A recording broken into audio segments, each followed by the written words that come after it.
All right.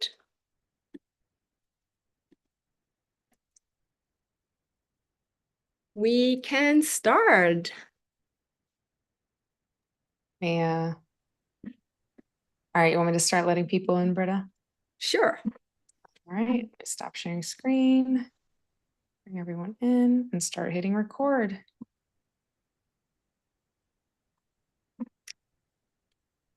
Welcome. Welcome, everyone. Hello, good morning, good afternoon, good evening, wherever you're calling in from. Let's settle in. And while we're settling in, those of you who've been here before and know already, please rename yourself. And you see your renaming is on your picture, the three dots on the top right and the last menu. Rename yourself and add your role next to your name. Are you a vendor, a DRep, a committee member? You see my team is renamed VC for voltage control. And we're giving it a few minutes for people to settle in before we start.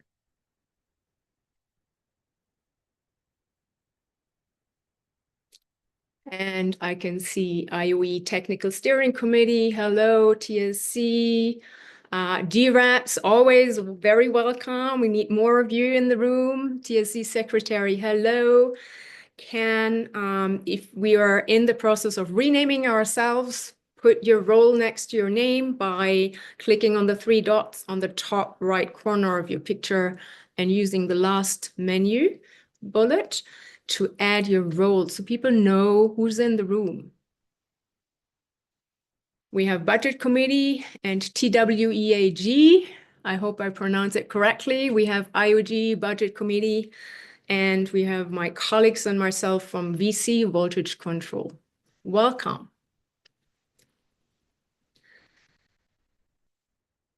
Let's allow people to come in to the room and settle in or a seat chair.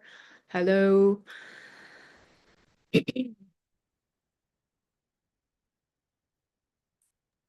we have any DReps? We do. I saw one. Hold on. Raise your hand, Krebs. You're in demand today. Oh, where's yeah, I goes. Good morning, good afternoon, good evening, wherever you're calling in from. There is a DRep, Andreas Pletcher, CF DRep. Welcome. And as we are settling in, please rename yourself.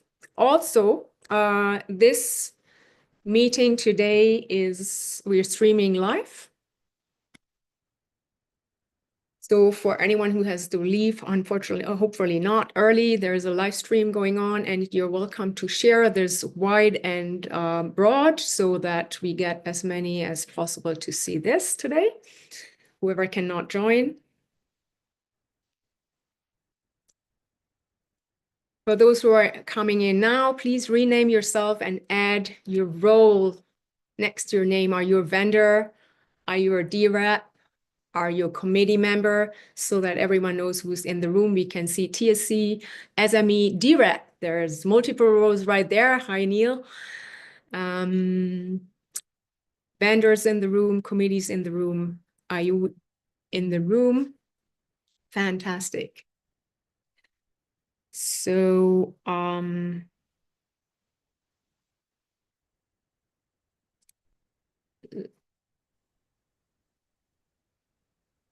welcome everyone.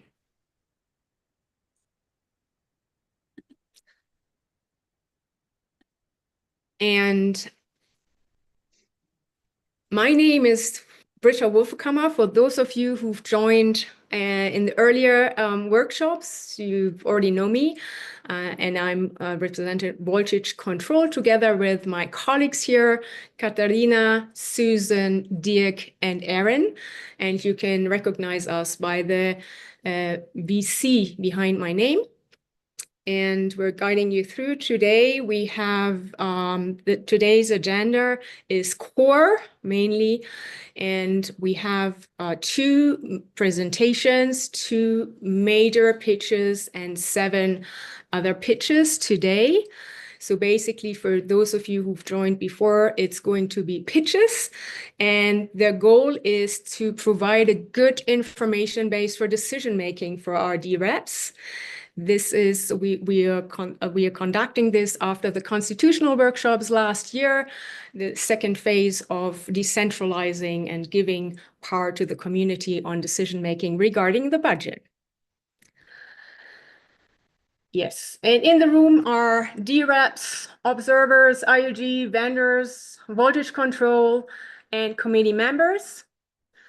And before we start, I would like to mention some pop-up rules that we are having as a guiding principle for how we're working together today and how we get along and collaborate together. So there is be here now. I'd invite you to turn off any distractions, any notifications, so you can fully be present and focus. Trust the process. There may be things that are unfamiliar to you or new. Trust the process and be open-minded and curious instead of judging. And one that's very important, listen to understand instead of listen to convince or persuade. Move back and move in. We have different characters. We have those who are voicing and very extrovert, and we have those who are not so extrovert and more introvert. So give space to the community so that everyone can speak and everyone who wants to voice their opinion is given a chance. Seek progress over perfection. We want to move on rather than being perfect. So that's our agenda for today. And please remember, this conversations today, it's okay to have different opinions, but we want to have a respectful dialogue that gives a good foundation for decision making and a good information base for the DReps. That's the main purpose today. And whoever is going to pitch or present today, please remember, it's not only the words you're saying, also the way you're showing up is giving a representation of who you are and how you show up. Okay. Can we agree on this together? Can I have some thumbs up? Fantastic. Great.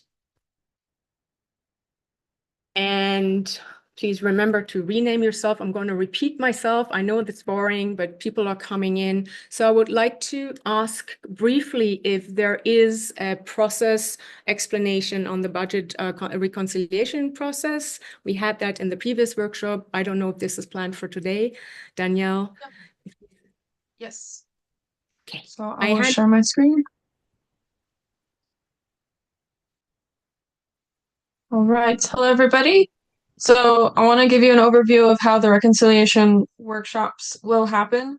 So we've been broadly in a proposal submission and review stage as a community through feedback in GovTools. And then this weekend is the first reconciliation cycle where we will be looking at all of those proposals and deciding which ones should go into a first governance info action from Intersect. And I want to just walk through how those workshops work and then share a link for registering for that workshop. And then in the chat, please put any questions, and asynchronously, we will do our best to address those questions you may have on this process. So today at 5 p.m. UTC, we will take a snapshot of the data that's in GovTools, and that will be used as the foundation of sentiment to kind of get us started in the reconciliation workshops.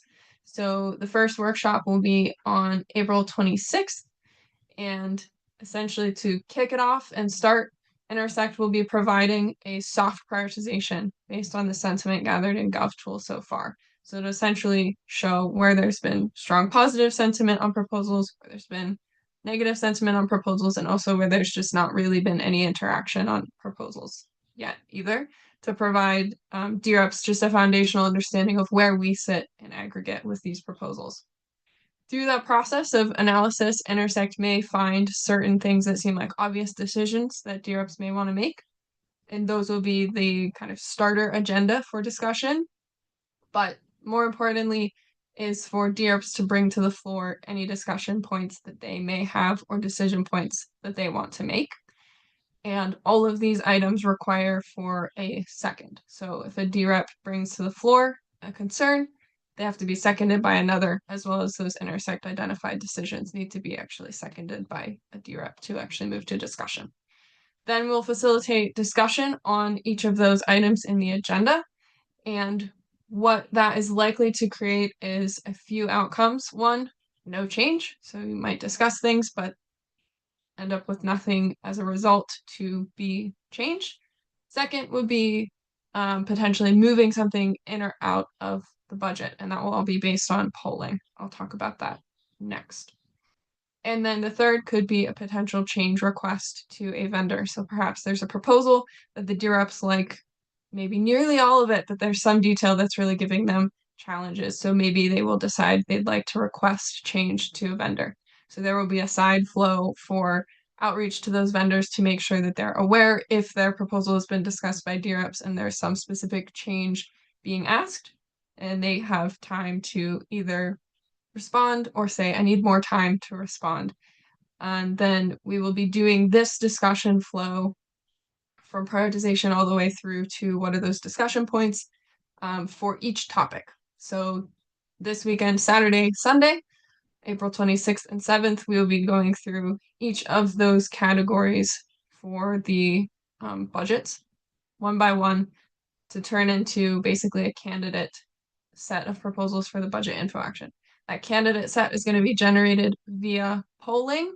So we will have a new tool available that's using Hydra technology to ask DReps to cast their decision at this point as to which proposals they believe should go into the info action.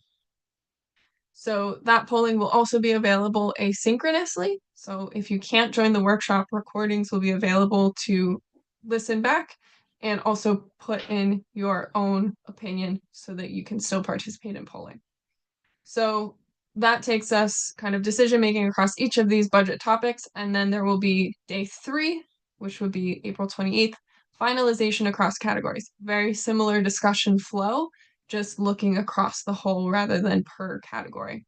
And at this point, only things that have already reached the threshold to be in the info action will be discussed, and it will be an exercise in removing more if decided, rather than pulling things back in. So pulling things into the budget info action will happen across the topics, but once we get to looking across them, we're not going to grow the budget. We're going to look to, if anything, shrink it down further. So this would be based on the polling that would happen in day 1 and 2, an aggregate of where we sit. So the budget committee has recommended that anything that has greater than 50% from a yes versus no vote perspective would be what goes into that candidate budget info action. And so DReps can look across the aggregate and say, are there any further decisions we want to make, and ensure also that it fits within the net change limit. So again, we'll do the cycle of DReps can bring a decision to the floor. They have to get it seconded to make it into the discussion round, and then we can discuss each of those items brought to the floor, and then a final time window of polling will be available if new decisions need to be made. So polling will close after the final workshop ends. I don't have an exact time for you, but we will provide time for asynchronous polling to happen after day 3 on any final decisions. And then once that polling closes, that will be all the information that Intersect will be using to create their budget info action. So that is the first and full reconciliation cycle. That cycle will be repeated May 3rd and 4th. And so if your proposal doesn't make it in the first cycle, there's another possibility for it to be brought up for discussion and still decided to be included in a second budget info action.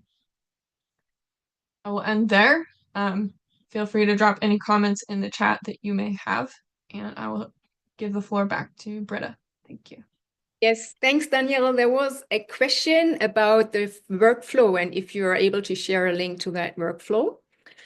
And with that, there's a comment that you may want to take. It was not a question, a comment. And with that, I would like to invite two presenters to give some guidance, some committee guidance. And the first one will be Duncan from TSC, presentation from the TSC committee to frame thinking about core. And I'll ask Duncan to tell me when you're ready so we can put up the timer. You've got 10 minutes. I think that should be Kevin Hammond's presentation. Yeah, I've been asked as chair of the TSC to do the presentation rather than Duncan, so I will do that. All right, so Kevin, you're doing the presentation? Correct, yes, yes. Let me know when you're ready so we pull up the timer. You got 10 minutes. And everyone else, please put your questions in the chat. We pick them from there. So let me see what I'm, can I confirm what's being shared, please? We can share a yellow-orange slide. And your other you just want to put on presentation mode, Kevin.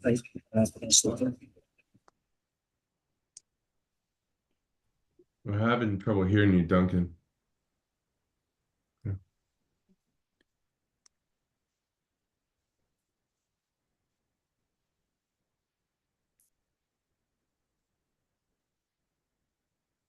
Are you, let us know if you need any assistance, Kevin.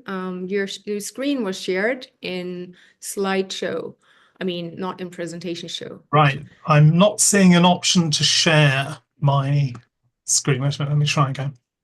Oh, you did share your screen. We could see the slides. I'm not sure if it was your screen, but we could see some slides. Okay, Zoom isn't giving me the option to It should be at the share. middle of the bottom green square with the word share. No, what I mean, Johnny, is it's not showing me the documents to share.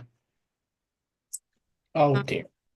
So there's a problem with Zoom apparently. Zoom sharing.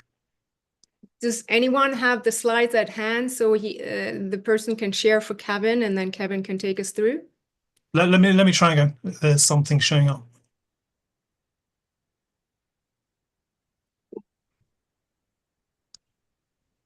Let's try that. Good. Yeah, it's sharing. It is. It's Great. the same as before. You're sharing. It's just yeah, I think it's okay. Now say put it in presentation mode. View presentation mode. You go on Or slideshow. Click slideshow. Click slideshow. Across the right there. Good. Okay. There Great. Let's try that. There you go. And you are live. Brilliant. So thank you very much, everyone. Great to be here to talk to you. Well, what I'm going to do is just go through what we think from the TSC should be core project evaluation criteria.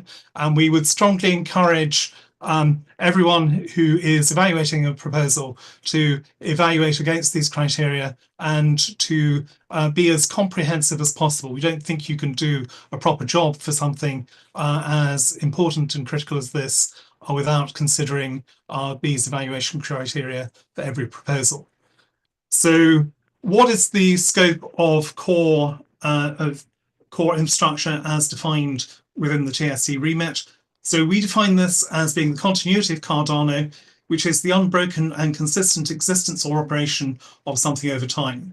And what we are defining as Cardano continuity is any approved technical services that are needed to build or fix current and future areas of Cardano blockchain. And that can include new development, such as the SIP 1694 governance software, updates to components or improvements in testing, but it is narrowly scoped. It's not intended to be a fully general scope. Anything which is not within the scope defined here, the TSC would not consider to come within the core budget. So one of the questions which is going to be put will be, what is core? We need to be quite selective about that because there are limited resources to handle core definitions.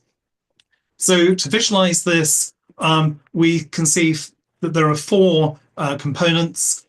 First, which is incredibly important, is Cardano maintenance, which is required to keep the current mainnet tool technology and dependencies safely running and secure. The second is Cardano development, which is enhancement to core features such as the ledger consensus networking and the node itself. The third is market drivers, which are technology that is required to keep Cardano competitive amongst other blockchains. And finally, community appeal, technology with core dependencies which has mass appeal from the ecosystem, as shown through prioritization feedback, and which would benefit from delivering. And in addition, we would say that all core infrastructure that is being supported must, first of all, be open source.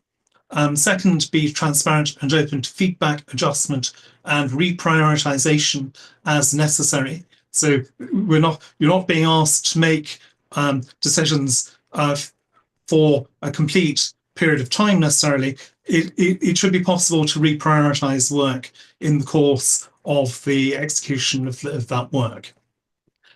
It shouldn't create long-term financial benefit to a specific person or organization, so it should be done for the good of the community. And it should provide low barrier to inclusion or educational opportunities for the community. So these are the criteria that we would expect to be applied to core infrastructure work. What criteria would we expect to apply to any proposal? So first of all, the importance. Is the project maintaining essential core infrastructure? If it is, it's very important. Is the project as a whole needed? So does it align with community agreed roadmap? Are all the sub-projects needed? And do they also align with the community roadmap? Are they considered to be high priority by the community? How well supported is the project? So what's the general evidence of interest for the project? How much interest is there from specific communities? And also, is there any overlap?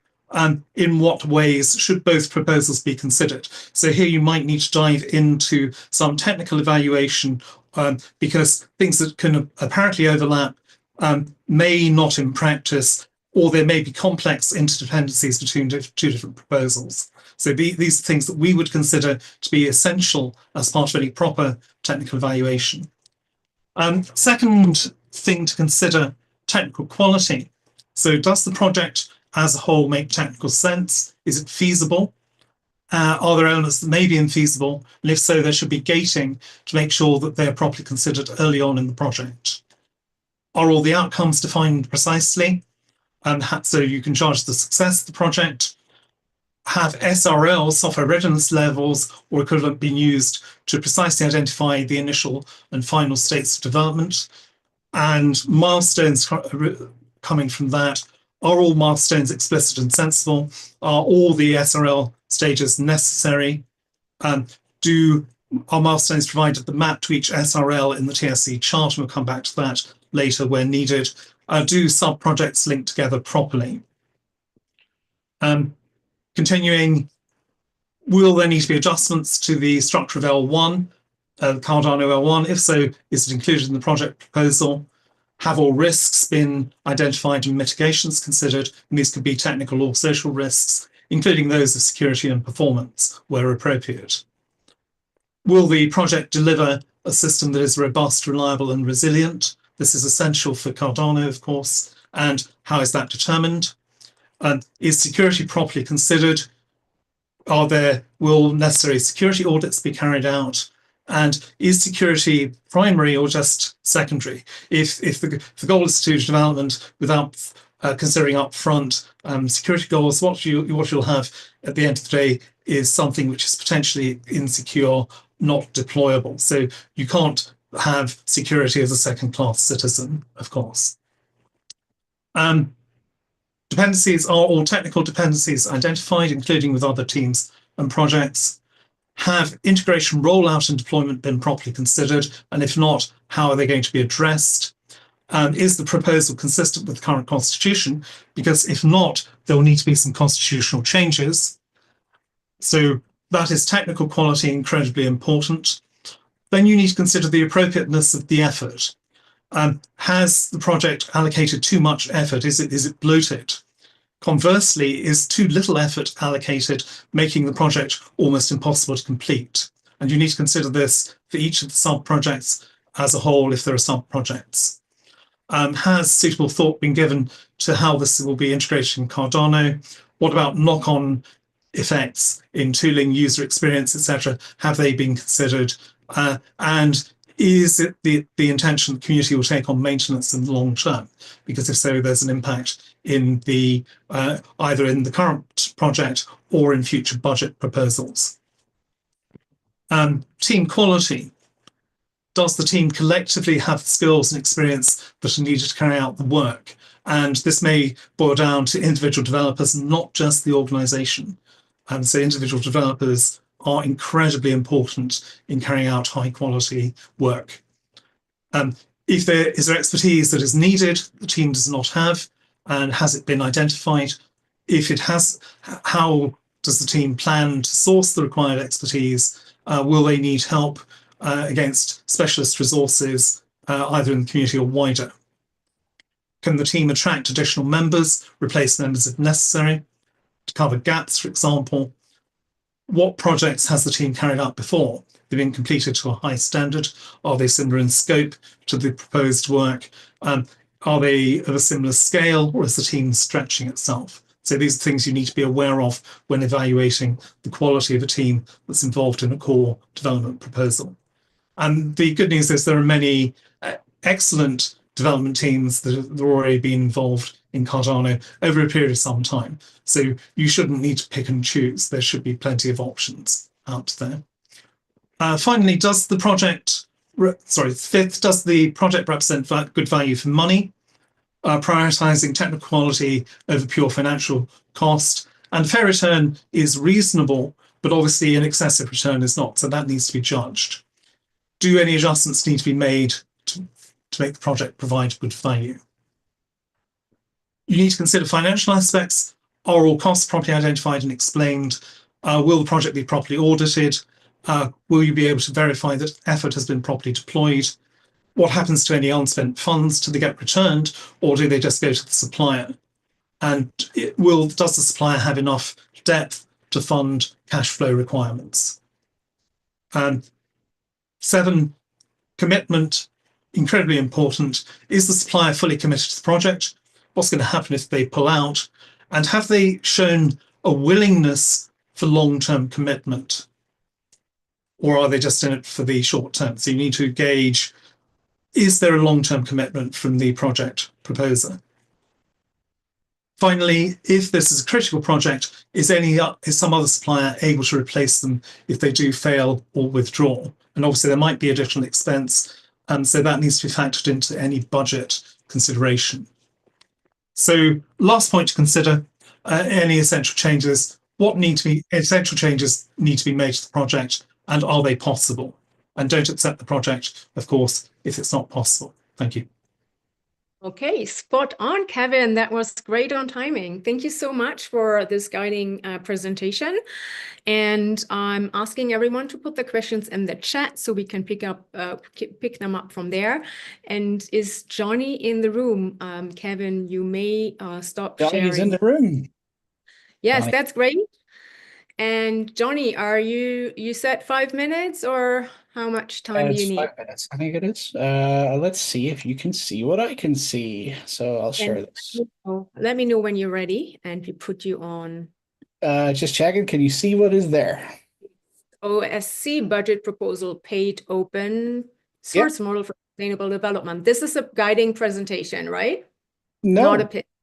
this is the pitch. I was not told about a guiding presentation.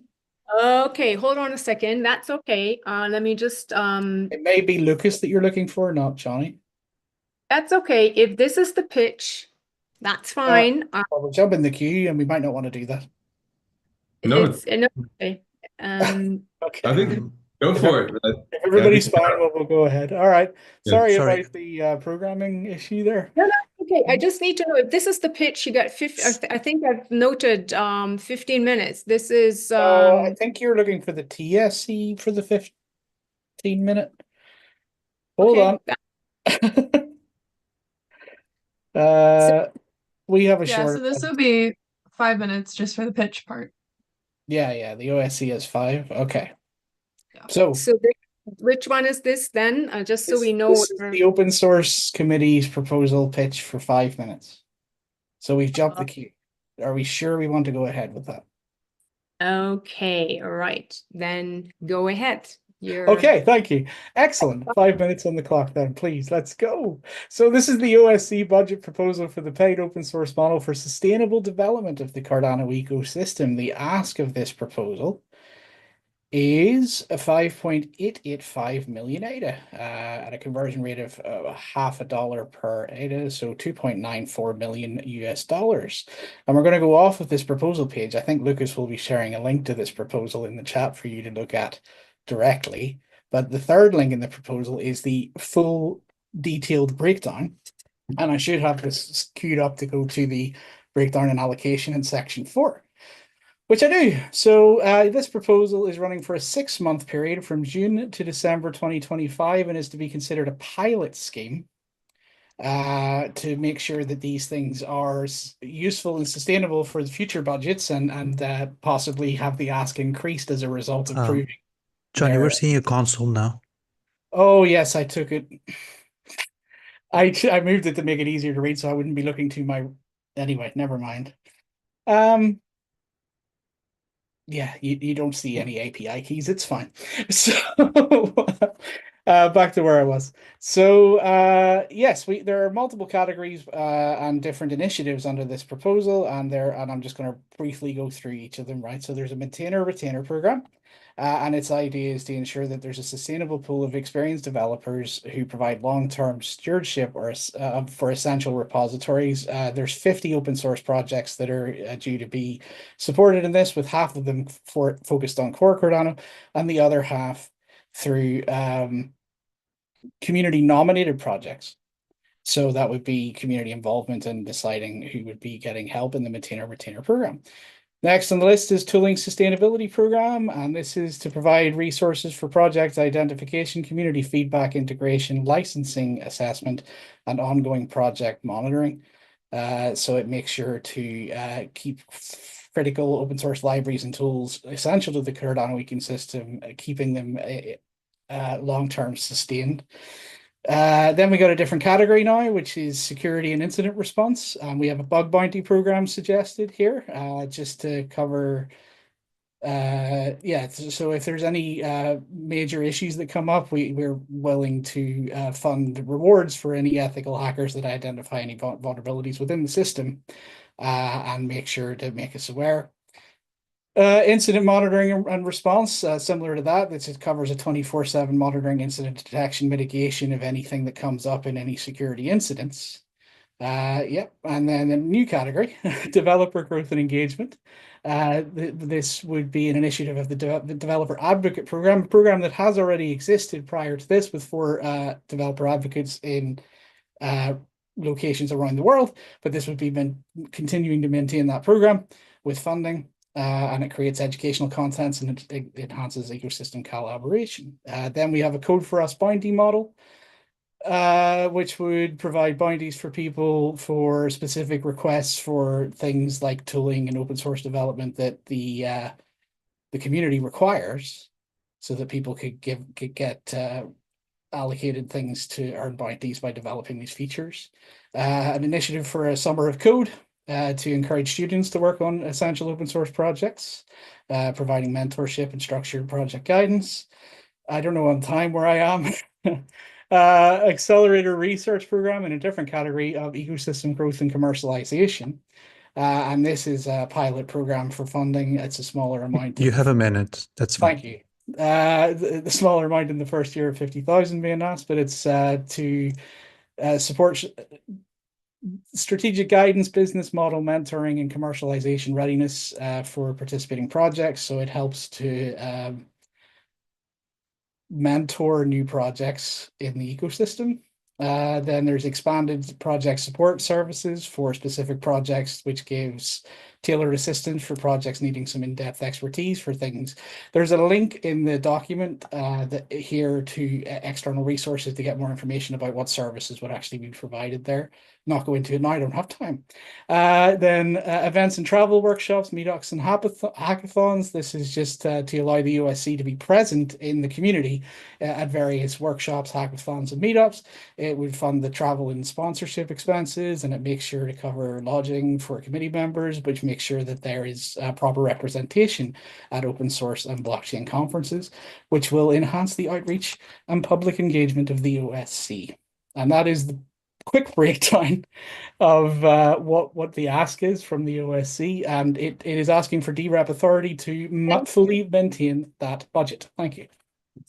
Thank you so much. And we'll now invite the audience for a 5 minutes Q&A. Please put the timer up for 5 minutes.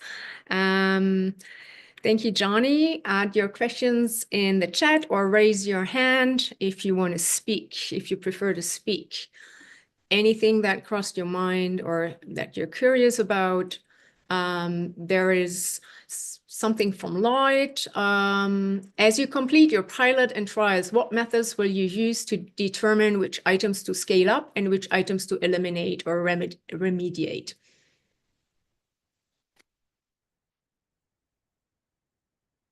That was from that was a question to you, Johnny, from Lloyd in the chat. As you complete your pilot, do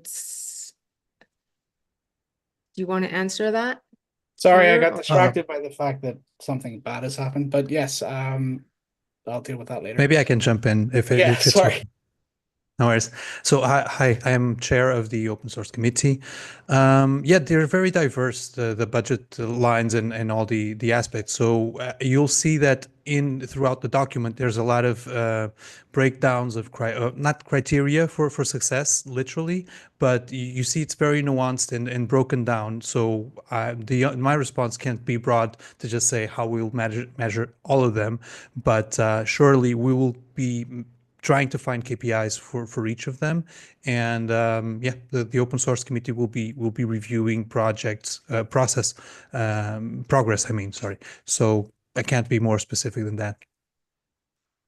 Cheers. Okay, thank you. And then there's a question from Jordan Hill. I'm not sure if this is regarding the proposal. Where can I learn more about the incident monitoring and code for us bounty programs?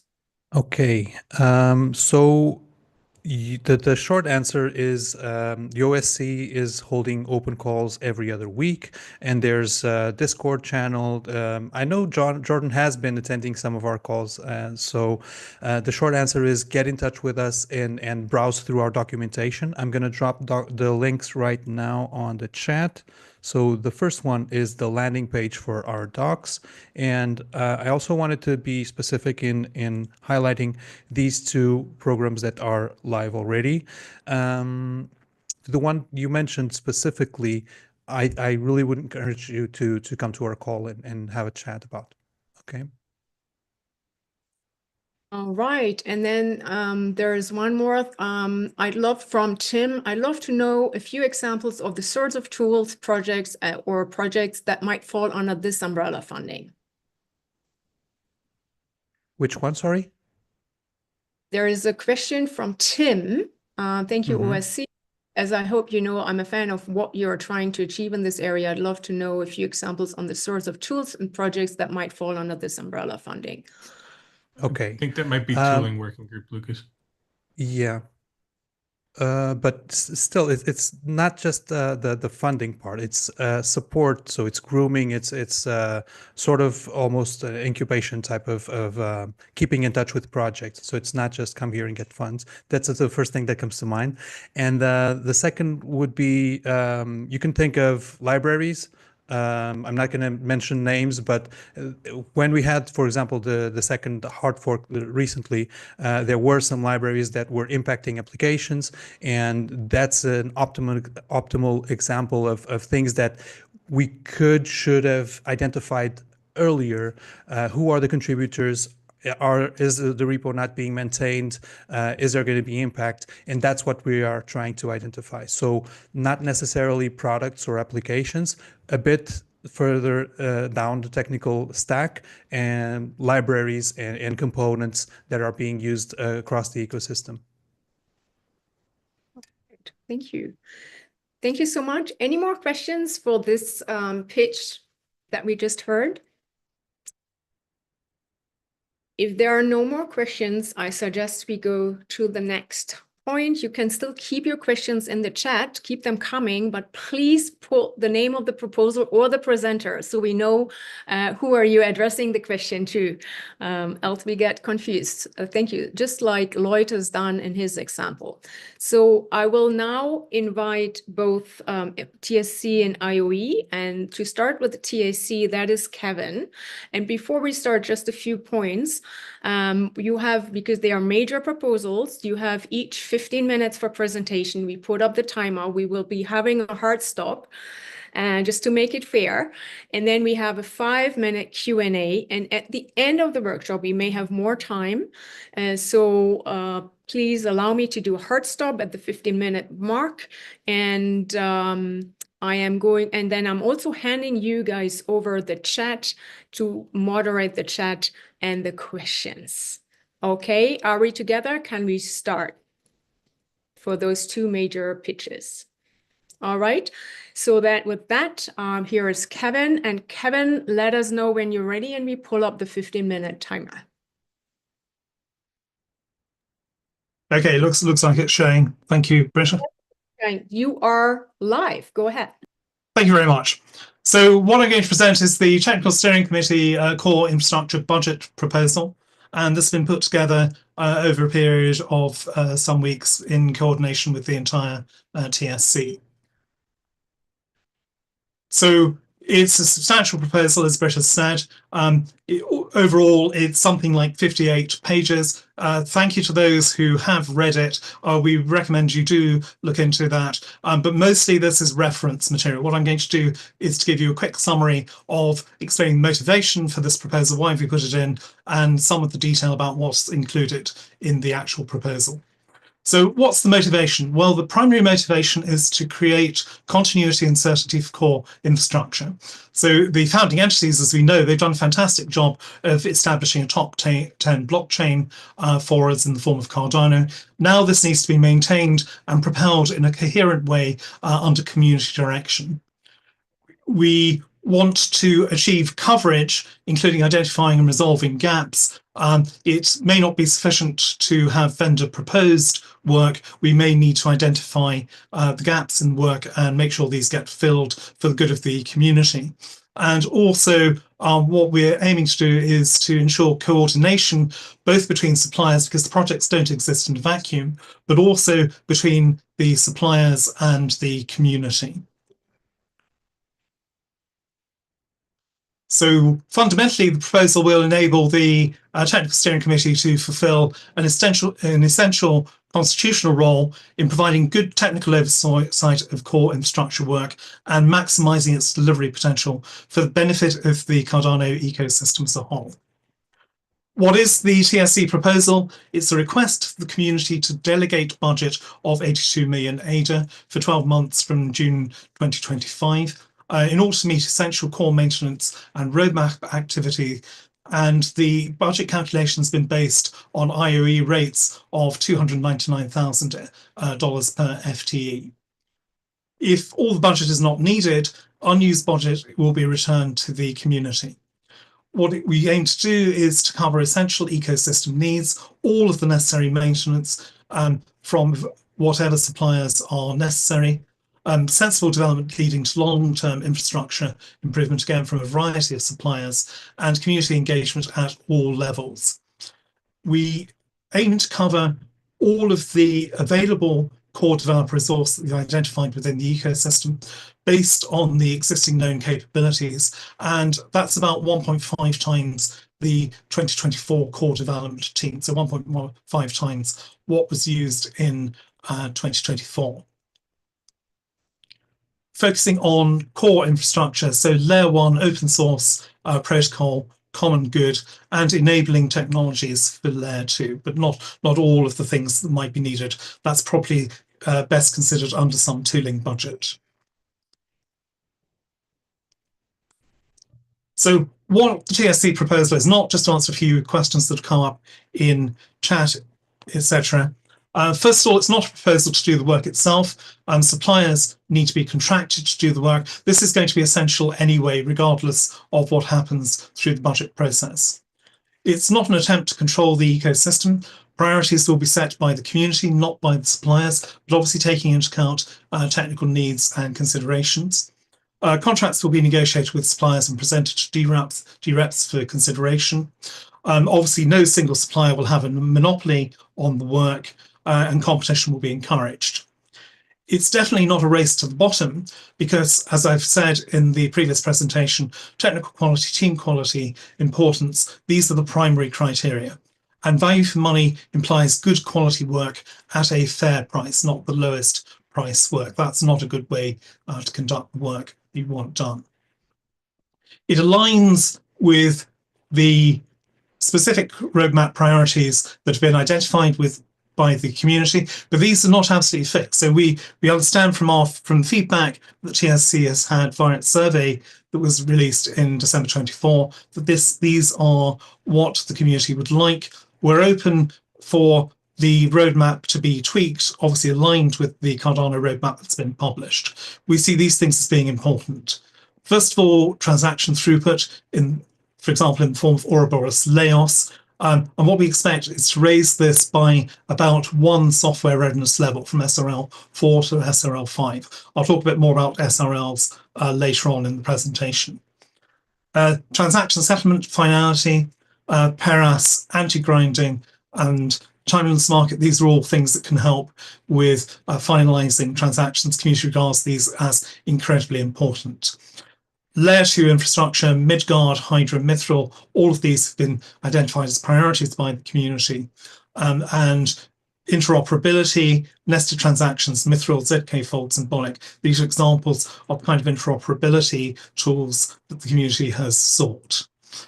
Governance improvements are incredibly important. 1694 is a great start, but it needs to be tweaked. We all know it needs to be tweaked. We can see that as we're going through the budget process. So improvements to the on-chain governance are part of the proposal.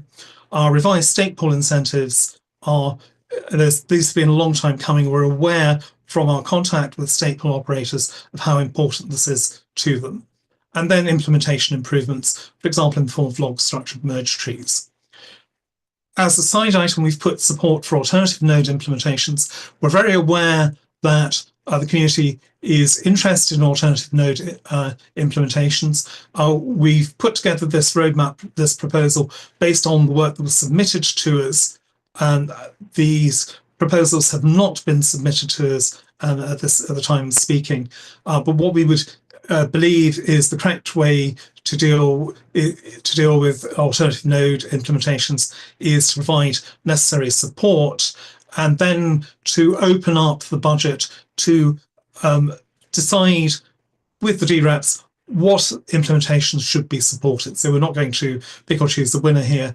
We're going to leave it open, and we think that's the best way to proceed. It's a relatively light effort that's required. The proposal remains under community control. Technical reporting is going to engage the community, including via technical town halls, technical meetings, the TSC and suppliers will be engaged in, and all projects will be required to report results to the community. Priorities can be changed based on community needs. New projects can be started, alternative solutions can be explored. Sensible gating is provided to projects, so we have well-defined software readiness levels for all projects, which provides a consistent set of milestones and deliverables, and delivery phases can be enacted prior to full commitment. Assessment involves the community, what project goals should be set, transparent involvement of and feedback to the community in the assessment process. It manages the core risks that have been identified, creates a long-term program of coherent work, which helps with stability, attracts new users, developers, and investors, allows flexibility to meet changing needs, creates a basis for long-term maintenance, deals with both per project and systemic risks via an open risk register, clear set of milestones created systematically from the SRLs, and covers both social and technical risks. Very importantly, it doesn't just do development, it also ensures that integration, rollout, and deployment are considered when necessary. So feature development is only part of the work.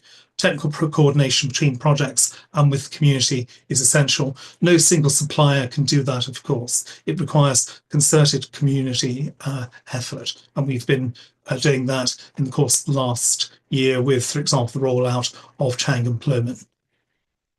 What do we mean by systematic software development? Well, we mean a set of well-defined software readiness levels based on ones that are used at IOE. So, for example, what we might see is that to achieve SRL 4.2, which is part of the design stage, a feasibility study needs to be completed. And this sets a gate and a milestone and a way to manage risk for the project by producing these deliverables. So that's just one example. And we've done this for the entire life cycle, from research all the way through to deployment and final on-chain action. What's the budget proposal in outline? Well, what we're asking for are a number of budgets. The main one is for core roadmap development at 47.8 million ADA. Core infrastructure maintenance should be less, but still substantial part of the development. We're estimating that at 19 million ADA. Infrastructure operational costs based on what we've known. We know about the operation of the chain at the moment, including cloud provider costs, 404,000 ADA. Applied research is necessary at some points to answer questions about the need to be addressed during development. So we've included some provision for that in the budget of about 6 million ADA. Then we have operational costs for the TSC, including community communications, funding for community events, and limited travel funding to enable good communication with the community.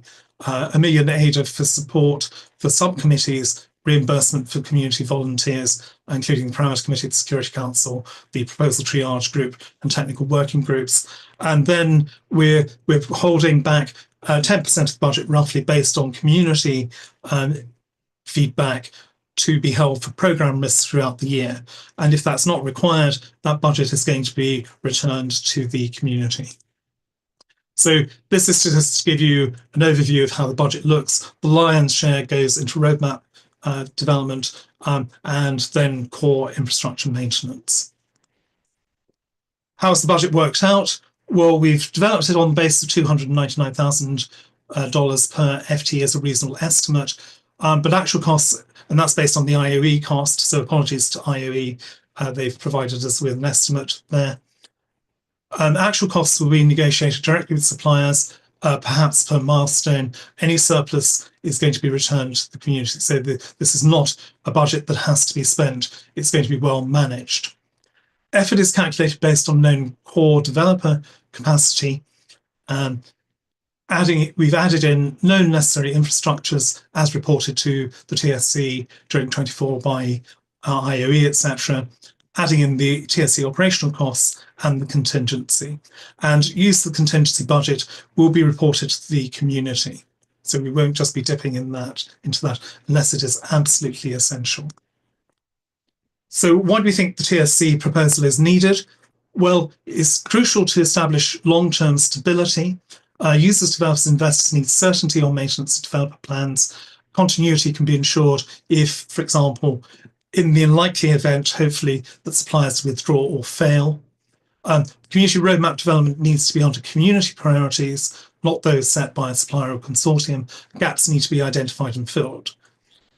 All existing infrastructure, of course, needs to be maintained for the general benefit of the community ecosystem. We need to make sure, for example, that we're dealing with the necessary maintenance of hardware wallets and Daedalus and other components. Community involvement is essential in this process. Good technical input is needed for long-term sustainability. This is actually a constitutional requirement, and so the TSC believes it will fulfill this role. And finally, we believe that good structure is necessary to develop the required programme in a sensible and sustainable way. So the TSC, in putting the proposal together, makes a number of commitments, commits to conduct open tenders to the wider community. It commits to review submitted proposals and work with proposals to refine project proposals in order to achieve the best possible outcomes. And that's going to be essential regardless of the budget discussions. It will assess the software readiness levels to determine the initial and final expected state of a project proposal, make sure all work is identified. It will assess developer effort and team quality to ensure that projects are properly resourced but deliver good value for money. And in addition, it will work with Intersect on project proposals to build technical milestones and define sign-off criteria, ensure that proposed work is properly communicated, providing regular updates to the DReps and general Cardano community, ensure that critical maintenance is carried out in a timely and efficient manner, consult DReps and community on roadmap priorities and make adjustments, and return unused funds to the Treasury for future allocation. So what we believe the main advantage of the TSC approach: encourages competition, ensures flexibility, establishes a coherent long-term programme of work, and it's ready to go. So this is a budget proposal that could be put, we think, on chain if it needed to. Hopefully not. So further information provided in the presentation, including links to the budget proposal, questions that have been asked, etc. So thank you very much. Wow, spot on. I'm handing over to Q&A and to the team who's dealing with this pitch. You are up for Q&A, 5 minutes.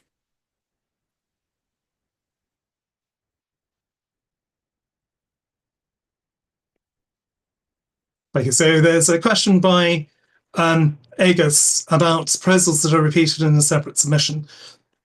So the proposals we put forward, these have been submitted to us. What we would do, we would aim to absorb these other proposals. We would take them on board. We would work with the suppliers to merge them into a coherent and consistent set of proposals that met the community roadmap requirements. So we don't see any conflict in that respect. This is just the proposal here is about process and ensuring continuity and ensuring that we get consistent oversight and a coherent programme of work.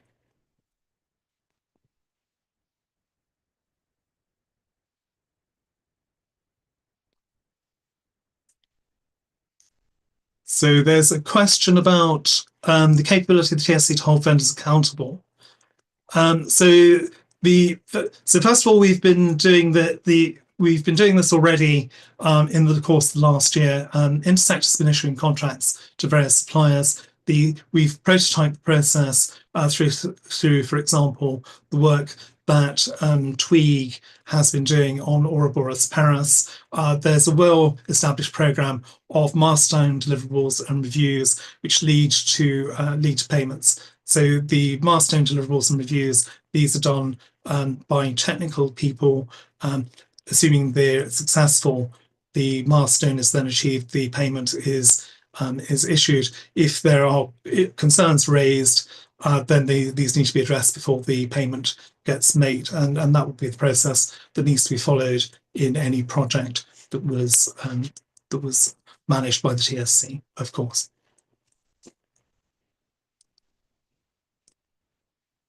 How do we resource the right technical talent? Obviously, we have access. There is access across Cardano across the ecosystem to a wide number of developers and other community members who do have the technical expertise. Some of those are members of the technical steering committee, but we would expect the work to be portioned out amongst the expert developers. And obviously, we're going to make sure that there is no conflict of interest between the reviewer and the supplier when we do that.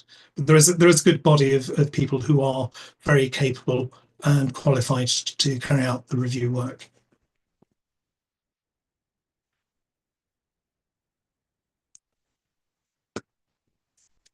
Any other questions?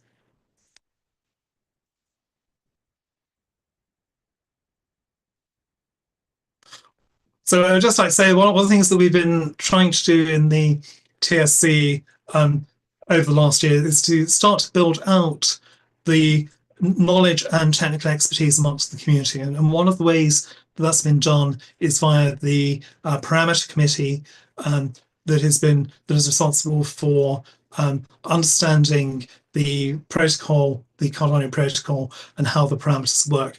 And we see that both as an essential advice body, but also as a good way of enabling developers to understand more about how the Cardano protocol works as a whole.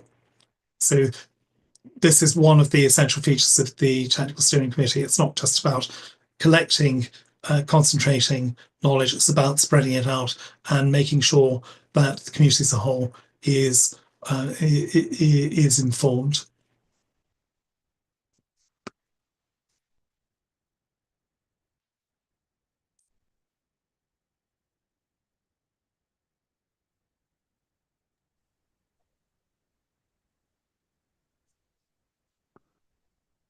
So if there are no further questions,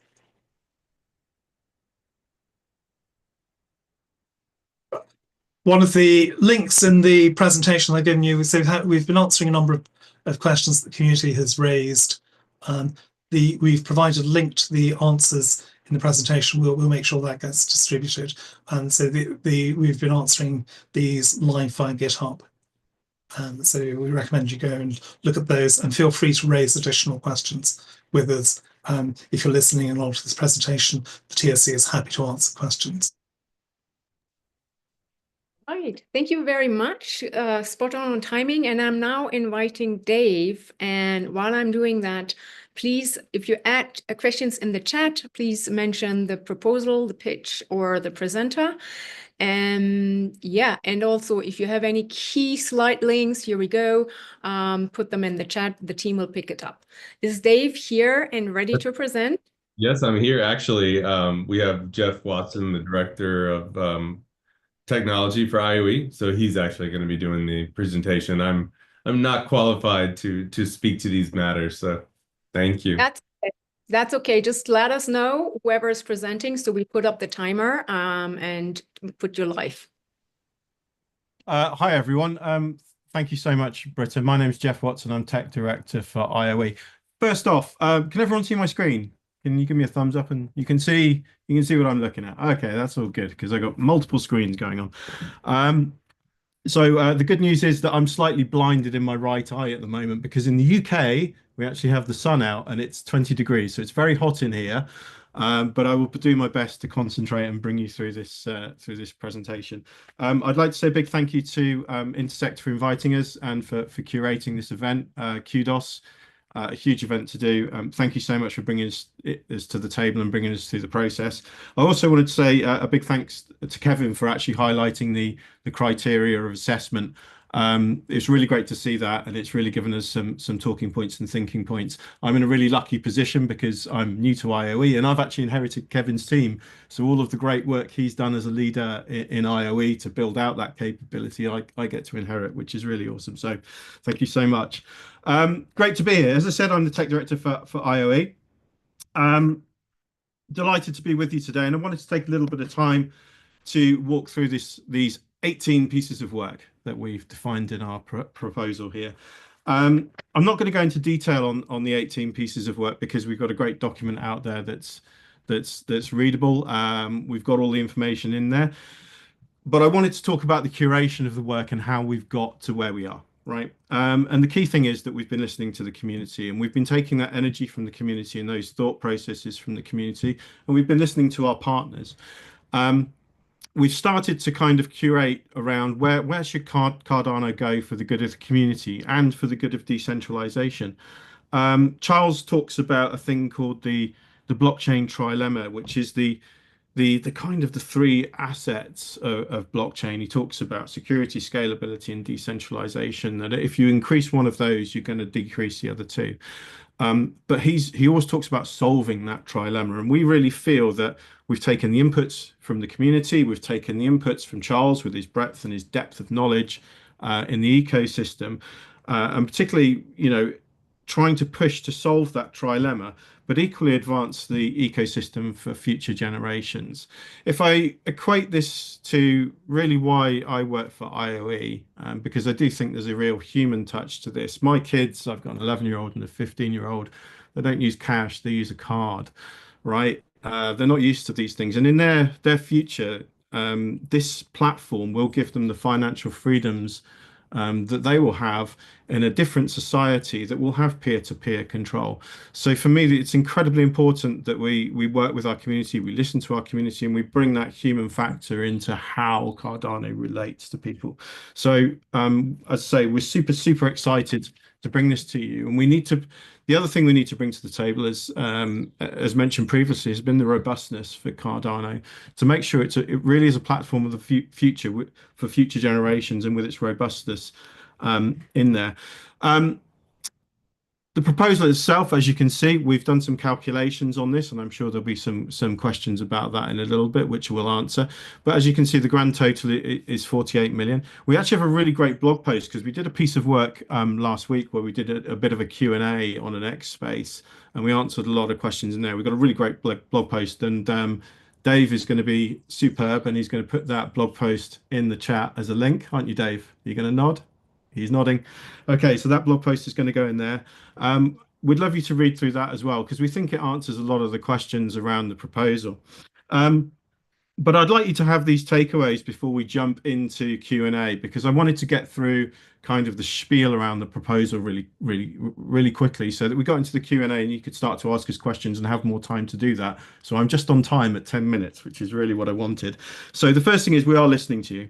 We're adapting our operating model, we're adapting how we work as a business, and we have come up with this proposal with a really strong ability to deliver with really great partners. We have contacted our partners, we've talked to them about how we need to interact with them and how we need to collaborate with them, and we've had some really great conversations. So we feel we've got some really great collaboration in the community. And I always kind of, there's a phrase that I use a lot in conversations, which is, all boats lift when the tide comes in. And I feel that all of the boats can lift with this proposal because we've got such great collaborators. And the second point I wanted to talk about was decentralization. These are further steps that empower the community, and they don't just empower the community in terms of the wider aspects of utilization. They also empower the community to do their own thing, which is awesome, right? So if you look at one of the things we're doing, which is actually baked into maintenance on support, it's called Project IDOS, and it's to do with blueprints. And what we're doing is we're downloading the information to actually build your own node. And we are working with some of our partners, and we hope to join a few of our partners at a later date to start to be able to build their own nodes. That's real decentralization. It's allowing people a wider view of access into the capability. If you look at the node as it is at the moment, it's a Haskell node. You have to read Agda, you have to read Haskell. There's that bit in the middle. I'm a Java engineer. I want to build a Java node.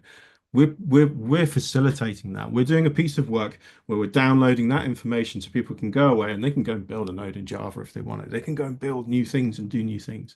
So I personally find this very exciting because I relate to it because it fits in that gap. I don't read Agda, I don't read Haskell, but I really feel that with some of these assets that we've got, we can really move forward and really advance the community. With that, I'm going to open the floor to questions a little bit earlier than expected.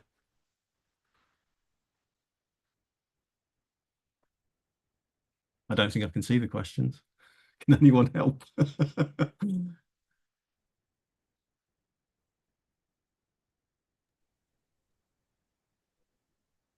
Is anyone from the team able to moderate the questions? Sorry, I couldn't see it there for a second. Yeah, Neil, can you explain the first one in more detail? There's currently, there's ongoing maintenance in the system, right? It's needed. Supporting all the things that are going on. You have described a beautiful set of ideals. I'm sorry, I am putting my subject matter expert hat on here. you described a set of ideals. You haven't delineated how you would deliver these, how you would structure anything.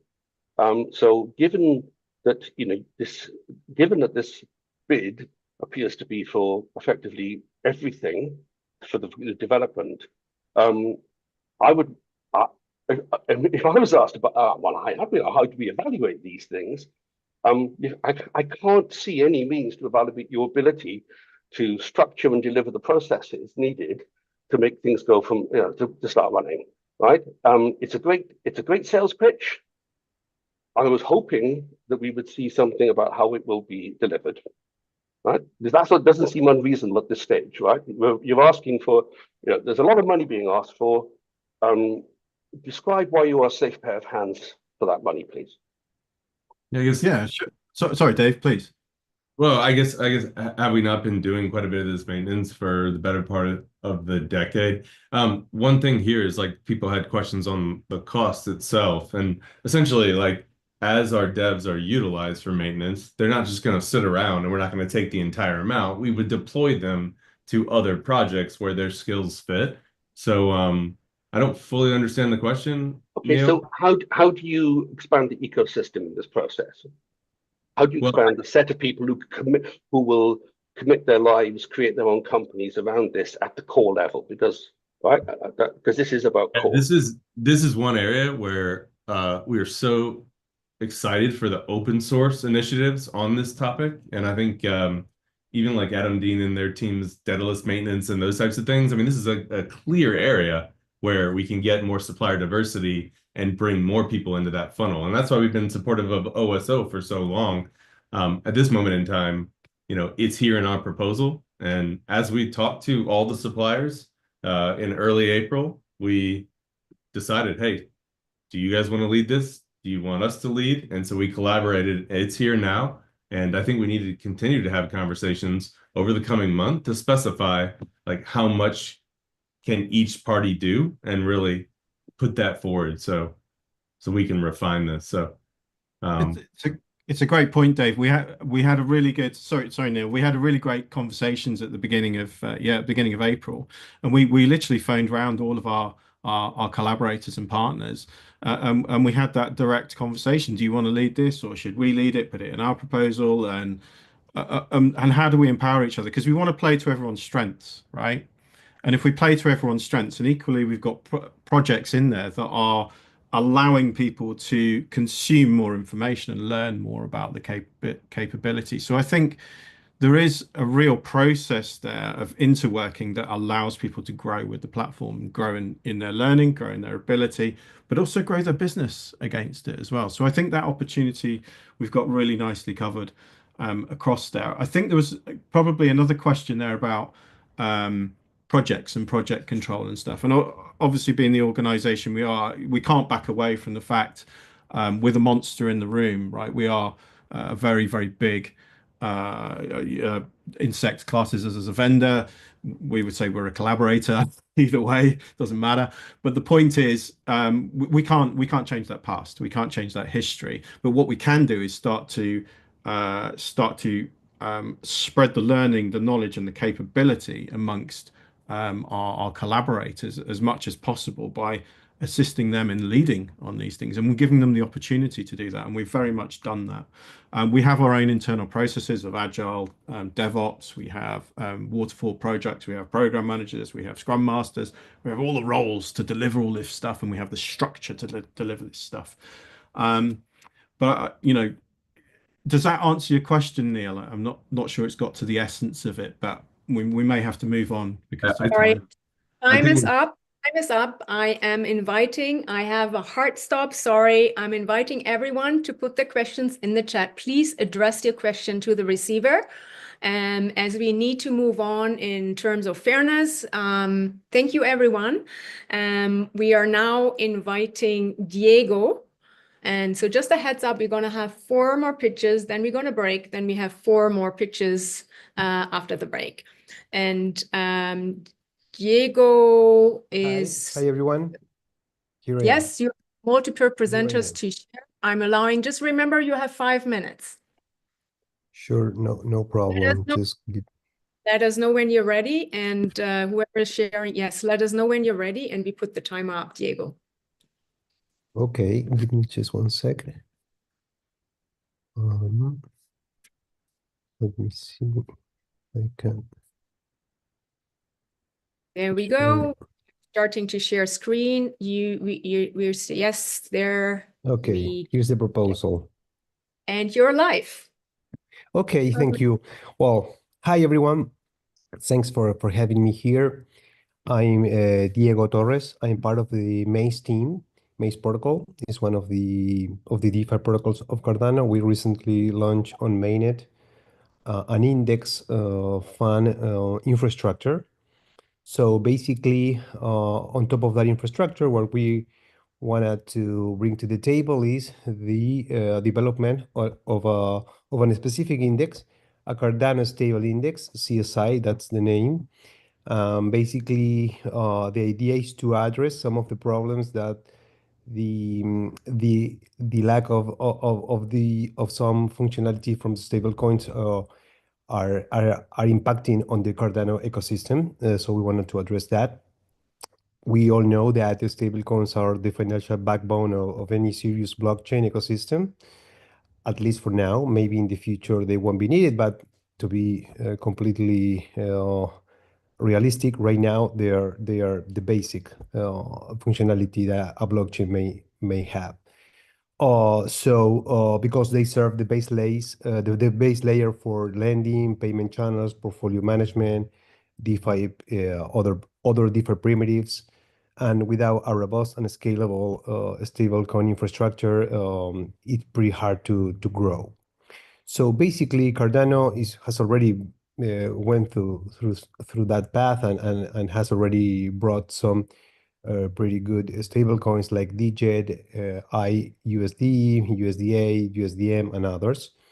But the current situation is far from perfect. No, right now we have a very limited liquidity depth in those tokens. So that brings some constraints to the ability to scale DeFi protocols on top of the stable coins. Price impact on, I don't know, big, large swaps. We have constantly depegging between different stable coins. That reduces the efficiency of using a stable coin.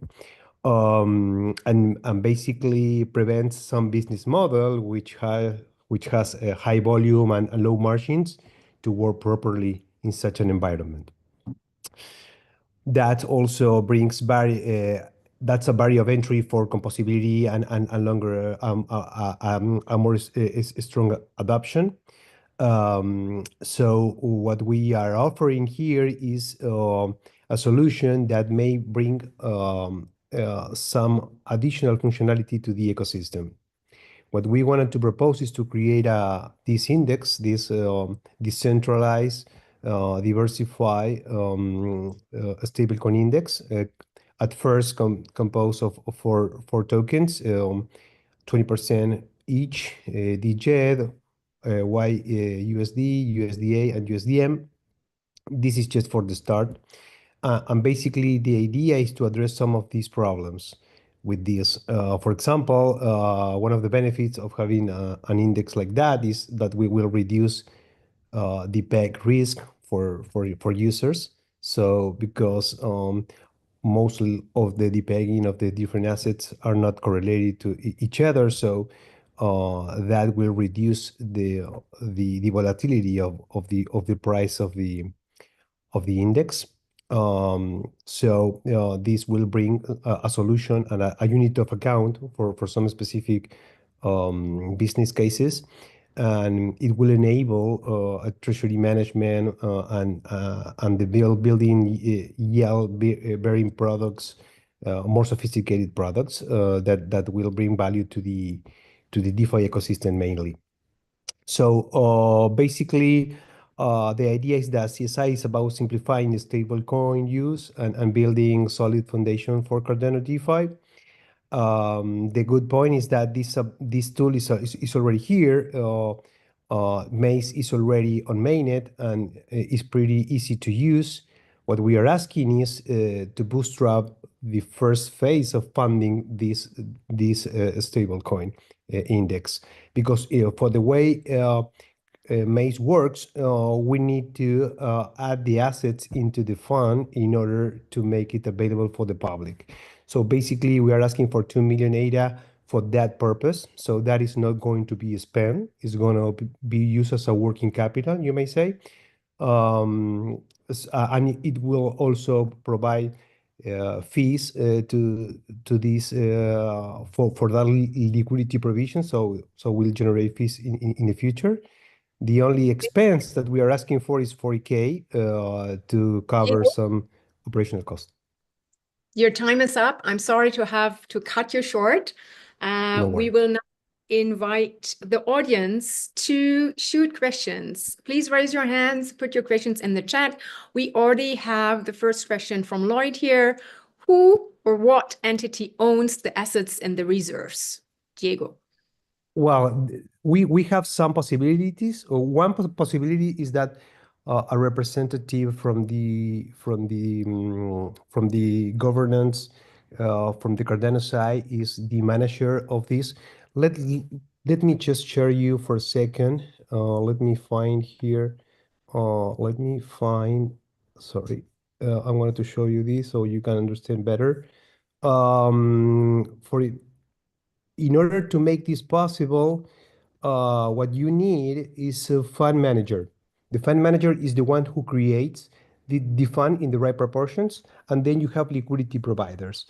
Basically, the role is a liquidity provider, so it can be done by the core team of Maze, of course. We can do it on behalf of the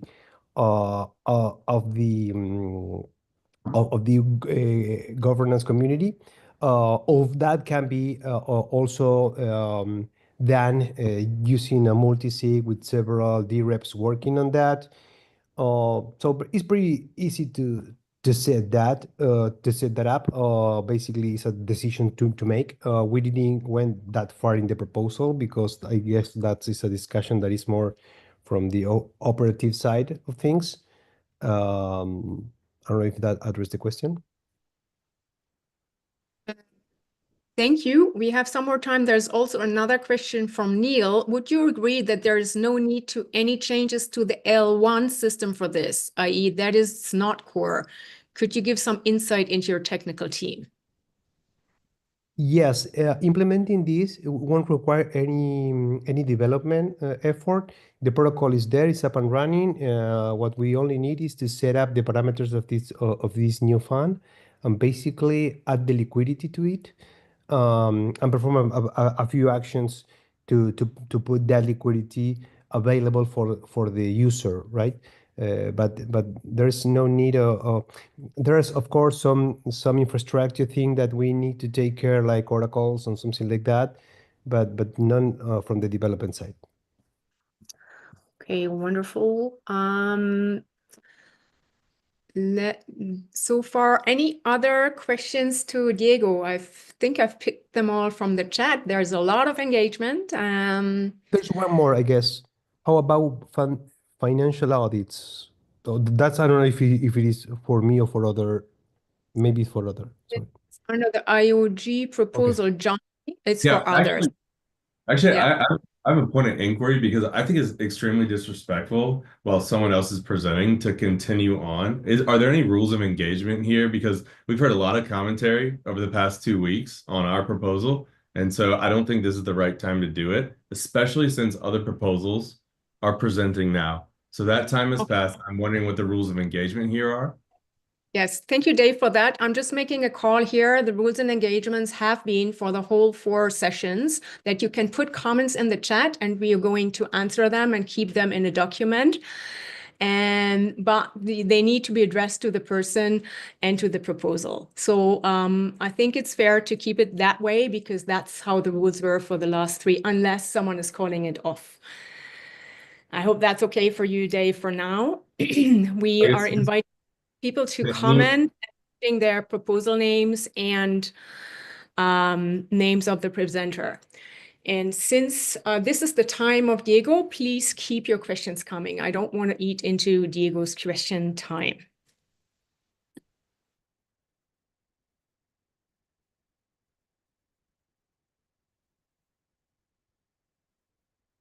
Sorry, I'm muted. Any more questions for Diego?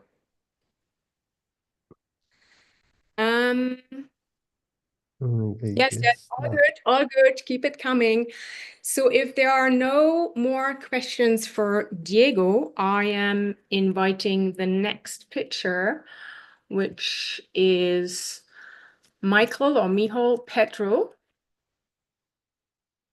on hardware wallets maintenance. Are you in the room? Yep, I'm here. Hello, in front of me. Can All you hear right, great. Yes, we can hear you. Let me know when you're ready. Yeah, I'm ready. Okay, when you're ready, we're going to put the timer on. Do you have anything to share, or are you just going off? I'll share, but my second screen just stopped working, so I need to share it on this one. Just give me a second. Yep. I'm on it now. Share. Okay. And okay, yep. So 5 minutes. There you go. Thank you. I think I will be faster because our project is pretty small. Basically, I would like to explain why hardware wallets maintenance is important very quickly and what we are proposing here. So basically, the scope of what we are proposing is to manage further development of Ledger and Trezor hardware wallets. We propose to be developing firmware and the integration layer for these hardware wallets, and also to be developing the hardware wallet CLI tool, which is widely used by Cardano stake pool operators. What is required in order for hardware wallets to work? It's some regular maintenance and bug fixing and developer support. This is a smaller part of this proposal. And then what is also very important is the implementation of new Cardano features and breaking changes. And this is something that is unknown what will be delivered, because it will be also based on this on results of this discussions that we have today. But we need to reserve some budget for it because otherwise these new functionalities and breaking changes may not work on hardware wallets. This project should be an ongoing activity going indefinitely. Currently, we budget this for the following 1 year. And just so you understand the scale of this development, Cardano hardware wallets development consisted of around 20 small projects through past 6 or 7 years. As I mentioned, budget is for 12 months. It's a time and material-based project, and we will charge only what we delivered based on the roadmap needs. It's budgeted with $1,300 for a workday. And our estimate is that we will need approximately 0.6 FTEs for implementation of new features. And then we will also need some 0.2 FTE for general maintenance and support. And each change, if in the firmware of hardware wallets requires external audit, specifically for Ledger. And we would have to pay this external audit. So we would like to reserve 35K for these changes. So the total budget cap is around $285,000 but this is a cap. So this will be not the cost of the project, but this will be the cap for the project. Maybe just to let you know, Vacuum Labs has been developing hardware wallet integrations for Cardano since 2018. Actually, it was our first contact with development for hardware wallets, but since then we have been developing software for hardware wallets also for other other blockchains such as Solana or Flow. And yeah, that's it probably about us. And yeah, I would like to also mention that apart from the hardware wallets maintenance, we have also second project here, which is a Ledger app rewrite, which I also think is pretty much important because Ledger is the major hardware wallet out there with more than 50% market share. And the UI of the Ledger app didn't change since 2018, and it's causing a lot of issues, both on the user side and both on the development side, because the current UI is not compatible with the whole Ledger suite, and basically it's making the development cost much more difficult and basically making it also more expensive. Also, we are having issues because of this. We are having issues with Ledger reviews, and last time when we were releasing something, I think it took like 4 or 5 months for Ledger to release it because of the problems with the incompatibility of the current app. So this is second project that we are proposing. But the main project that I believe needs to be delivered is the general hardware wallets maintenance. Yeah. Thank you so much. Time is up, and I'm now inviting the audience to keep your question coming. What are your pluses and your deltas? What do you like about this? What inspires you? What is the question? Sorry, what are our pluses? Yes, what did you like? Pluses, what's inspiring? What you like about the proposal you just heard? And what are your questions? So there's something in the comments here. That's not for you. Any questions? Yeah, I see that there was some negative community feedback on the Ledger app rewrite. Can you comment on it?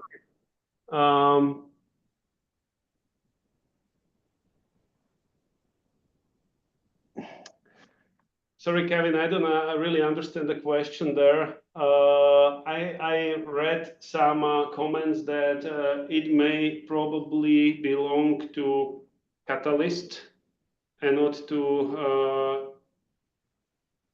yeah, go ahead. Yes, this came out of feedback from the community survey we conducted last year. So we got, so you put the proposal to us, and there was quite a lot of negative feedback on the Ledger app rewrite. But I think possibly because people were considering it to be part of the core roadmap work group. And the criticism essentially boiled down to, well, this is only really, what you're doing here is providing an incredibly basic wallet application that's only useful for inexperienced users. So perhaps you could give us some justification for that in terms of maybe numbers of users and why it's important. Numbers of users. So I don't know the numbers of users for Ledger, but I know that currently Ledger is the major wallet for Cardano. We are operating currently 2 wallets, right? We are operating Adelaide wallet and NewFi wallet. And I can say that probably 80% of hardware wallet users are using Ledgers. And these are high net worth users. These are the people who are having hundreds, thousands, and millions in crypto. Therefore, they need to have like some good user experience when they are using it.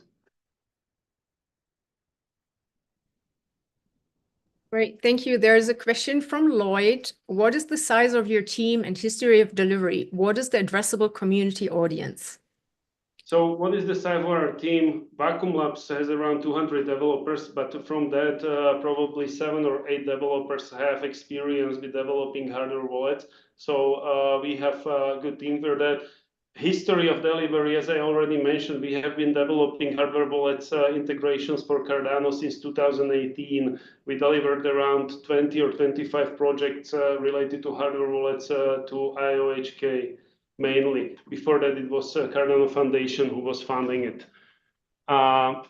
What is the addressable community audience? So everybody who has more than a few $1,000, everybody who is every investor who has more than a few $1,000 needs a hardware wallet. This is like a common understanding. So everybody is using a hardware wallet. If we want to continue develop Cardano, we also need to maintain good hardware wallet integrations, with Ledger and Trezor being the most popular ones.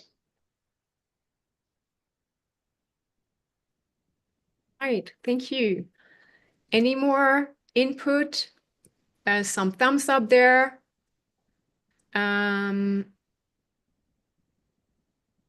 There's another comment in the chat. Any other questions? Is there no other questions? I need to one more remark. So we are not developing Ledger Live, right? Ledger Live is a wallet, it's an interface, it's a user interface that you use. We are developing the firmware, the software that's running on the box that you are touching and clicking. This is what needs to be developed. Otherwise, the Ledger Live will not work. Ledger Live is developed by some other company. Right, very valid distinction there. Thank you so much. And with that, the time is up, and I'm now inviting Mikhail Urbanek. Are you here? Right in front of me. And before we go there, Mikhail, I give you a second. Please remember to put your questions and comments in the chat. And maybe you can follow Lloyd's example and put the name of the proposal and the pluses and the deltas, just like Lloyd has been doing it. We will capture all of it in a document. And please remember, this is an information and a decision-making platform for DReps. So focus your input on what they need to know. High level, what do they need to know to make a decision? All right. Yes, and with that, let me know, Mikhail, when you're ready. And after Mikhail, we have Nicholas, and then we're going for a break. Mikhail, let me know when you're ready, and I will put up the timer. Just a second. I'm trying to share my screen. Sure.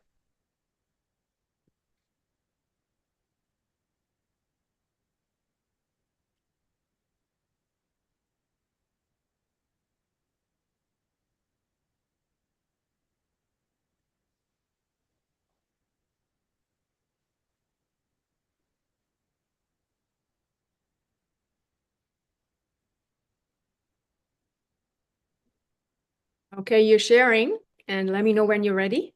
Okay, perfect. Hang on. Da-da-da.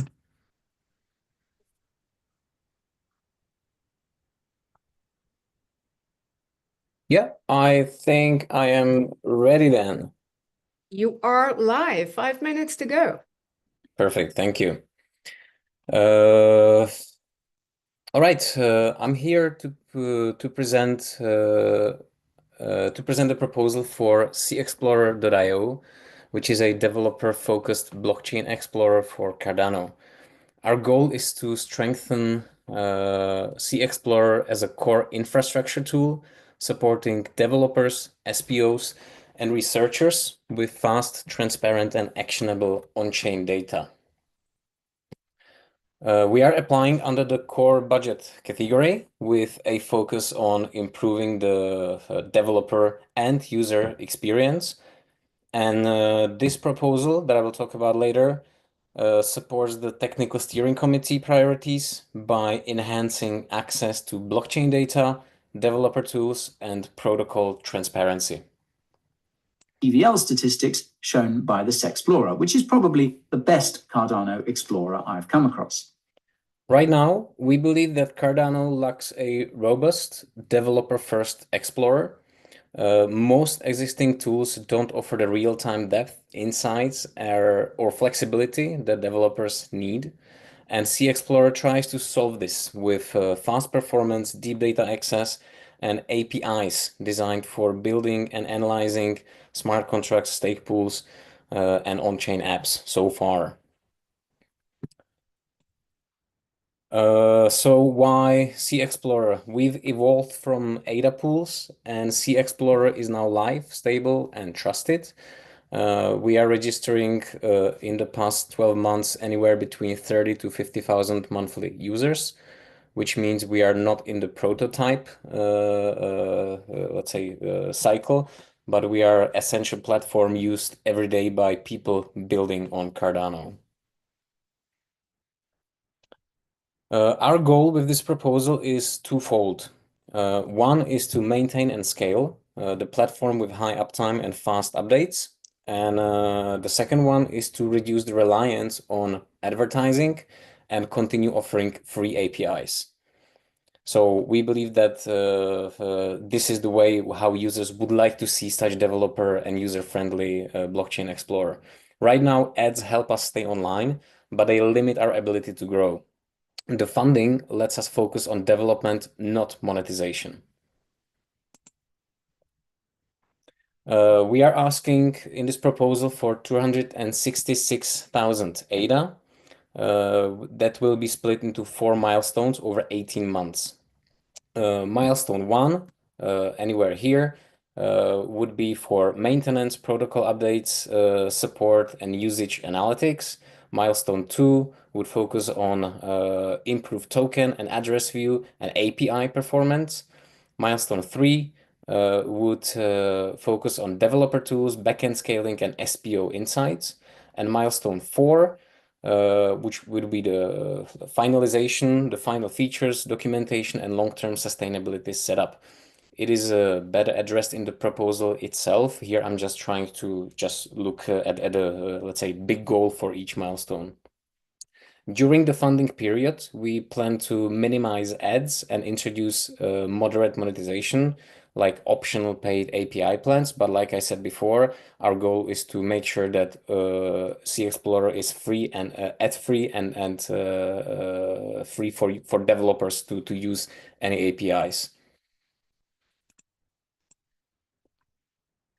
We are a small, experienced team already running this platform, including backend, frontend, and DevOps specialists with a part-time UI UX designer and coordinator. We know Cardano stack, DB-Sync nodes, CIPs, and we have proven that we can ship stable protocol-aligned updates at scale. So to summarize, Sea Explorer is already live, used, and reliable.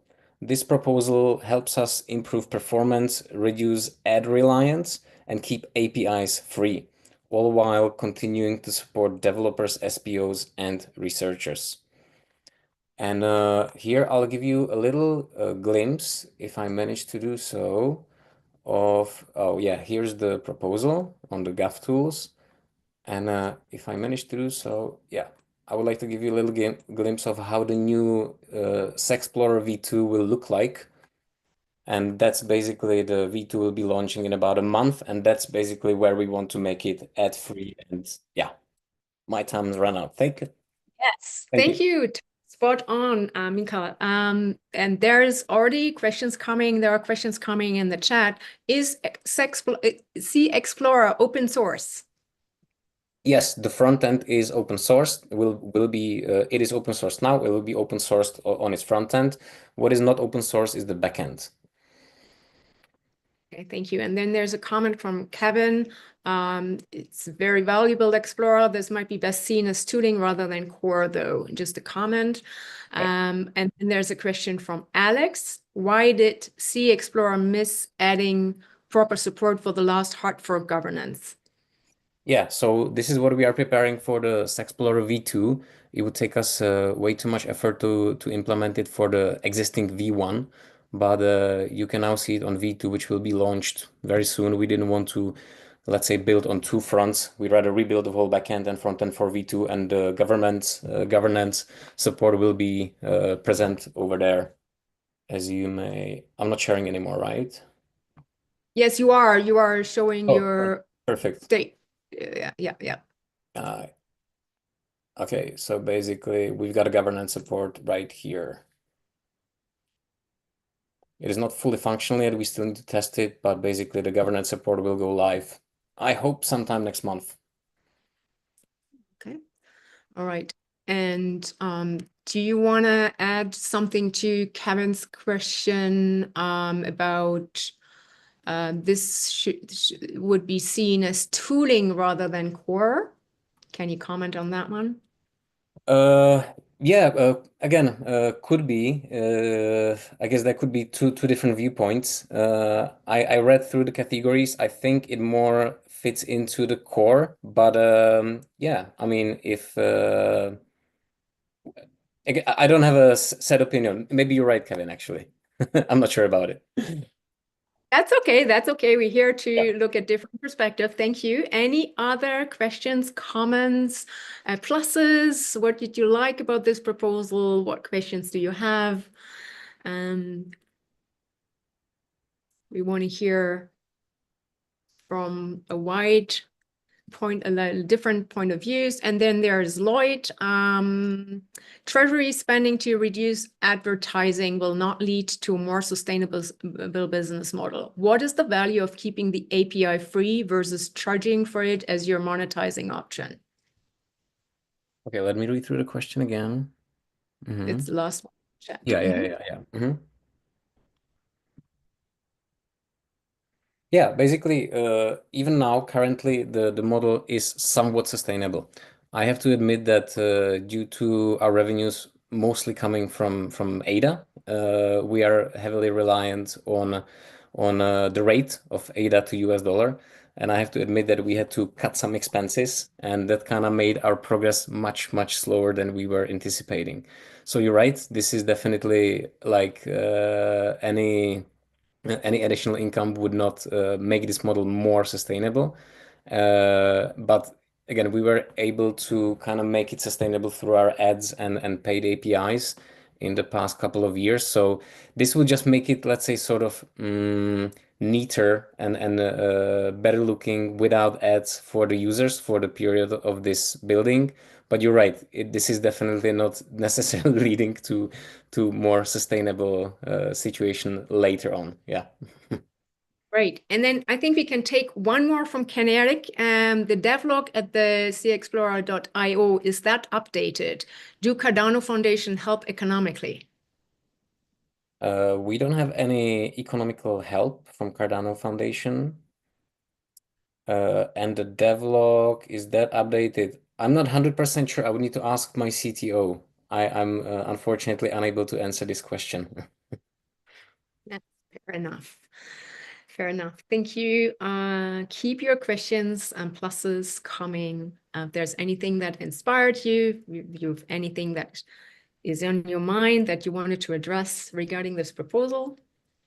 If not, I'm asking Nicolas to get prepared while we are letting the final seconds to wrap up your thoughts. And if there's no more questions, I'm inviting Nicholas Clark. I've seen you're here already. I have you right in front of me. And there you are, sharing your screen already. Just give us a second to pull up the new timer. And are you ready? And then we put you live. How long do I have? Sorry, just so I can time it. 5 minutes. 5 minutes. You will see the timer at the top right. You should be seeing the timer at the top right of your screen. Okay. Once it's up. Yeah, there you go. You're live. All right. Thank you very much. So quickly moving on. So, who are we, just for anything on? We're Tweeg. We were acquired by another company called Modus Create, but you'll probably know us as Tweeg. We've been partners with IOG since January 2018 on the development of Core Cardano. I think we're probably the largest contributor outside of IOG/IOE over that time. We've made big contributions to Ledger, Consensus, Hydra, Plutus, all the way through from research to implementation, etc. So we have a lot of expertise with Haskell, Rust, and also with other languages. What are we proposing today? Well, this is actually a set of sort of multiple proposals packaged into one to avoid overwhelming the DReps with 100 proposals. One thing to note, though, that they are relatively independent. Some of them build on each other. So obviously, they're not a give it or a take it or leave it deal. We're happy to work to sort of work out which things are higher priority. And they're generally aligned with the core Cardano and community prioritized issues. So PARAS obviously was itself one, supporting multiple node implementations, improving the developer/user experience, scaling the L1 engine, and maintaining network integrity wasn't a priority, but it really should be. So I've included it there anyway. It's something that we all need. So PARAS, I think, doesn't really need an introduction. It's a protocol that should improve settlement guarantees under optic conditions. We've recently done the work to basically work out how it would be implemented. This proposal is to go and implement at least the first stage of it. Basically get up to the point that we could run a sensible testnet using it. Canonical ledger state is basically, this is a part of supporting multiple nodes. If we have multiple nodes, then they need to be able to, Mithril wants to be able to share things between them, but B, we also want to do basically conformance testing between the nodes. To do that, we need to define a canonical format for which ledger state is stored.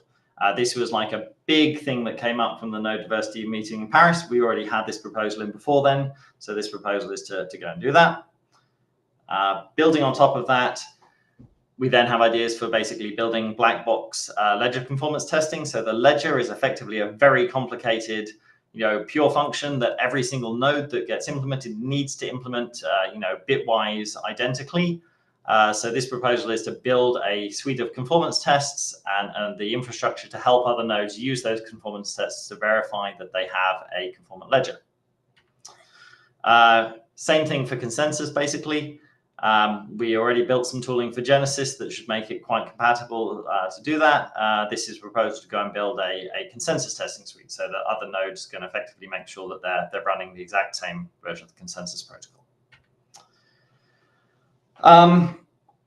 This is a little bit different, but it's effectively, we also want to have sort of a canonical block format. We kind of have or diffusion codecs. We kind of have that at the moment, but there's some basically historical noise, which is a real headache for existing nodes and will be even more of a headache for new nodes. So this is a proposal to remove them. I would say this is probably a lower priority one than the others, but it would be a significant win.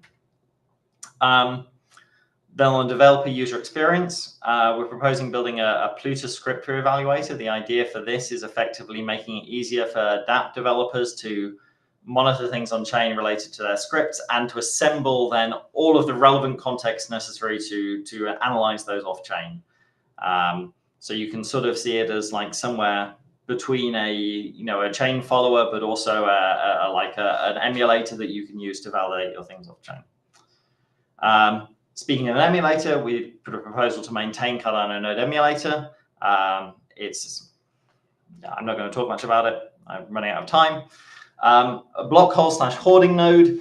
Effectively, we want to monitor adversarial behavior. This is quite hard to do right now. It would be nice to have a node that basically collects all transactions under blocks, even if they don't make it onto the chain, so that we can then subsequently analyze, node behavior and adversarial behavior. So this would start to do that. Again, on the scaling the L1 engine, we want to look at basically whether delta is set correctly. This would be investigatory work. Basically, the chain. Sorry, I set my own timer but it's wrong. So excuse me. Thank you. Your time is up. Okay, then there's a few other things, but those are probably the important ones. You can share your presentation in the chat, and there's already first questions, some important work there. Again, might be good to break down into sub-projects to allow independent evaluation by the community. Yeah, I mean, completely agree. I don't know the best way to do that. You should treat these things as independent sub-projects. If anyone wants to put a comment saying, hey, we love this, this, and this, but we don't love this, it's very easy for us to say, okay, this is what this, and this would cost. It's just put in one proposal to basically help, not be overwhelmed, but they are totally breakdownable. Right. Fair enough. Yeah, go ahead. How do DReps engage with you to prioritize your work streams and adjust / adapt to your priorities? How would they like to, I think would be my question. We're happy to, I mean, I'm not sure that's a question for me so much as a question for, GovTool and or Intersect as to how the best way to do that is. We're happy to work with whichever way DReps would like to adjust those with us. That's all right, Nicholas. We're trying to figure it out ourselves still. So okay, cool. So once you figure it out, we're happy. We're very, very happy to take part in that. I would make maybe one more comment, which is related to, there have been a bunch of questions about how does this line up with the IOE proposal. In general, they should be relatively distinct. One of the things that we know is that, for example, we're going to have a bunch of engineers working on some of the things that IOG has proposed. IOG will probably have a bunch of engineers participating in this. Our main principle is we'll sort of negotiate that sensibly, let the community know, and crucially make sure that nobody's billing twice.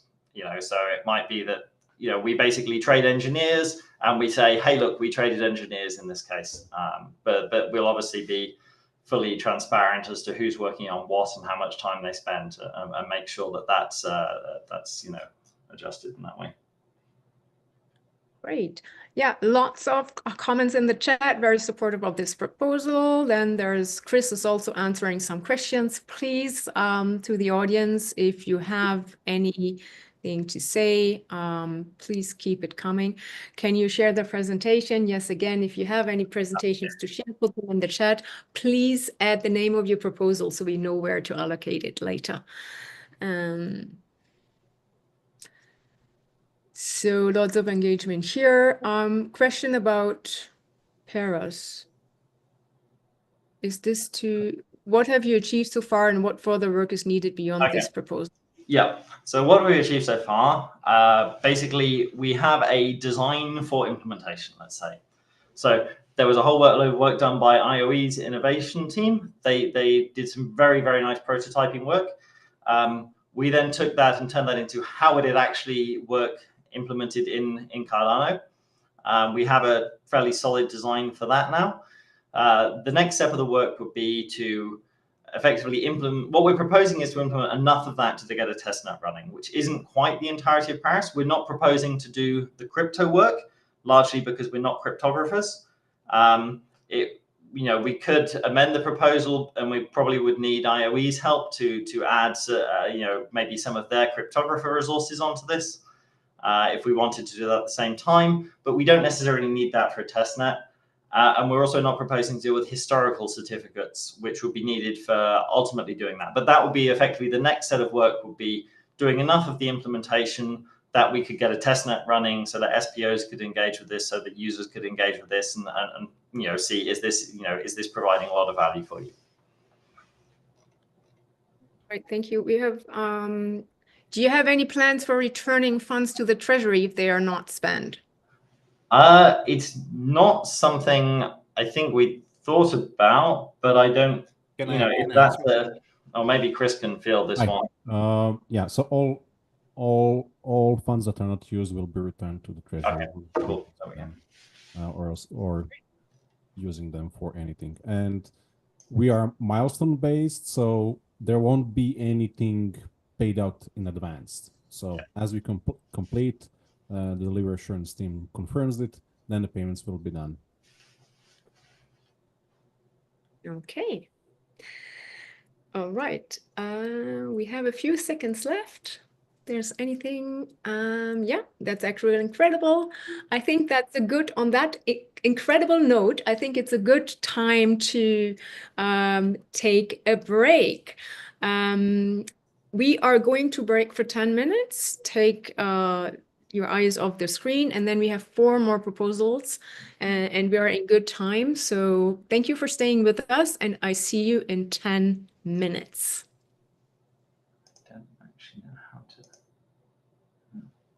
And it's Agus afterwards. Agus.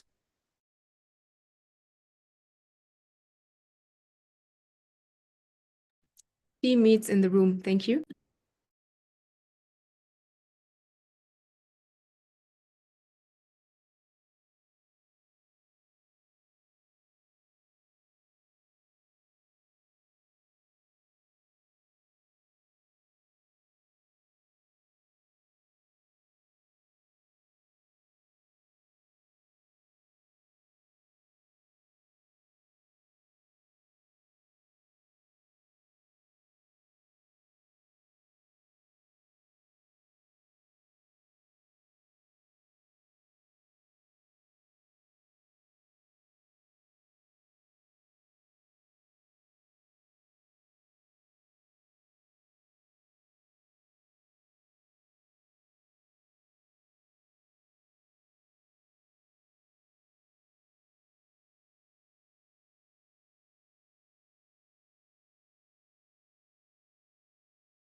Right.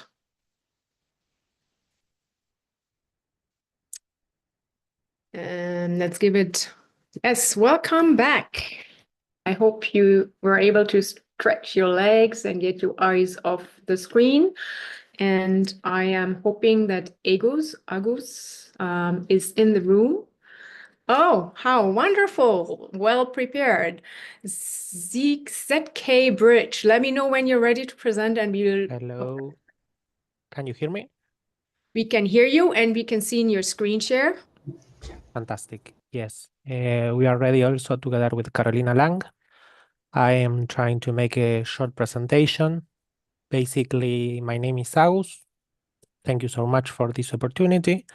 I am on Cardano since 2020, and in the last couple of years, I have been working on privacy protocol in other ecosystems and also on Cardano with Encoins, which is the first privacy and CK protocol on Cardano. We believe privacy and CK is very important and are things that are very important for blockchain. I like to show this slide. This is a graphic from the developerreport.com. It shows two things as a situation that we think is a great example. From one side, you can see the explosion on CK contracts in the last 4 years, since 40 in 2020 up to 639 in the last year. But that's great. And the bad thing is that all this activity and as a developers, contracts, transactions, etc., are happening mainly on Ethereum and Ethereum L2s, but also on Avalanche, Binance Smart Chain, and other ecosystems. So we want to bring CK to Cardano. We believe CK Tech is reshaping blockchain and is a core thing for blockchain. The other problem that we see is the lack of liquidity. I think we all know this problem. So you can check, for example, tap tools, the transactions from the last year, the 335 million ADA that went to the treasury, 330, I guess, was from taxation to staking, and only 5 million due to transactions. So we need more liquidity, we need 2 transactions. The solution that we are building is a CK bridge powered in Aiken, built in Aiken, and made by Erics. By this thing, we believe we can solve 2 issues: the foundation of a strong Cardano CK ecosystem, unlocking future use cases such as privacy, identity, rollups, etc. And on the other side, creating more transactions, more liquidity, and the more transactions, the more liquidity will grow the treasury. This is basically how a CK bridge will work. The user could lock funds on a foreign blockchain. These funds could be Bitcoin, Ethereum, stablecoins. Every layer generates a CK proof that the transaction occurred on the source chain, and Cardano verifies the proof using a lightweight verified smart contract, and the token is minted on Cardano. It will be fully open source. We are not making a business. We know that bridges are profitable businesses. We are not making a business. We are doing a modular framework, auditable, that will be mainnet ready, that will be developer focused, and that will be 100% open source. These are the milestones. You can also check on governance tools, basically from the documentation up to the Aiken contract for the verifying zero knowledge proofs. The main thing that I want to result here is who is the team that is doing this, because I know that we are new on Cardano working on CK. We got some grants on previous Catalyst funds, Zero Knowledge Proof of Innocence, which is a privacy protocol. This is basically a mixer doing right. And also we are doing an API for CK Snark proof verification in Aiken. This is very important. I want to highlight this. We are working on Aiken. We believe we can make Aiken CK native, and Aiken could attract a lot of CK developers from other ecosystems if we can create the infrastructure to verify CK Snark on Cardano and create an ecosystem to verify proof for CK smart contracts in Aiken. You can check these proposals. Both are on GitHub. Or everything is open source. The team is basically nerds, PhDs, based in Argentina. Here you have some names. You also have the team on the website, erics.com. And lastly, this proposal do not compete against any other proposal. It doesn't compete against Midnight, against CK Fold, or any other protocol. We want to connect the Cardano L1 to the world and support L2 adoptions. We believe this will help other projects to grow and to succeed. And lastly, the amount that we request is 700,000 ADA for 2 full-time CK engineers, 2 full-stack engineers, and 2 project management community operations. Well, I think I am on time. Wonderful, Nicol. Wonderful. Very much so on time. We have a question from the Q&A time is up. We have a question from Nicolas. Does this require new ZK primitives in Plutus? I think this question can be answered by Carolina. Yes. No, as of in the moment, it doesn't require any CK primitives, like extra CK primitives in Plutus. We think that we cannot assure this, but we think that the system used will be the proving system used will be Growth 16. So everything we need is there. I don't know if that answers your question. So no, it doesn't. It doesn't depend on new CK primitives in Plutus. All right, thank you. And there's another question from Kevin. What gating is envisaged for feasibility, etc.? You're still sharing. I hope you're aware. Yes. I'm not sure what the question means. Kevin, can you explain your question? Yeah, so what we're doing here is apparently quite speculative, and what I would expect with a new item of work is that you proceed through a series of phases as we've laid down with the software readiness levels. So the question is, what do you need to do to demonstrate general feasibility, for example? How are you going to do that? How are you going to demonstrate to the community the project should continue to its full extent? I'm having trouble hearing because of the quality of sound. I'm sorry, but I understand that you are asking like what are the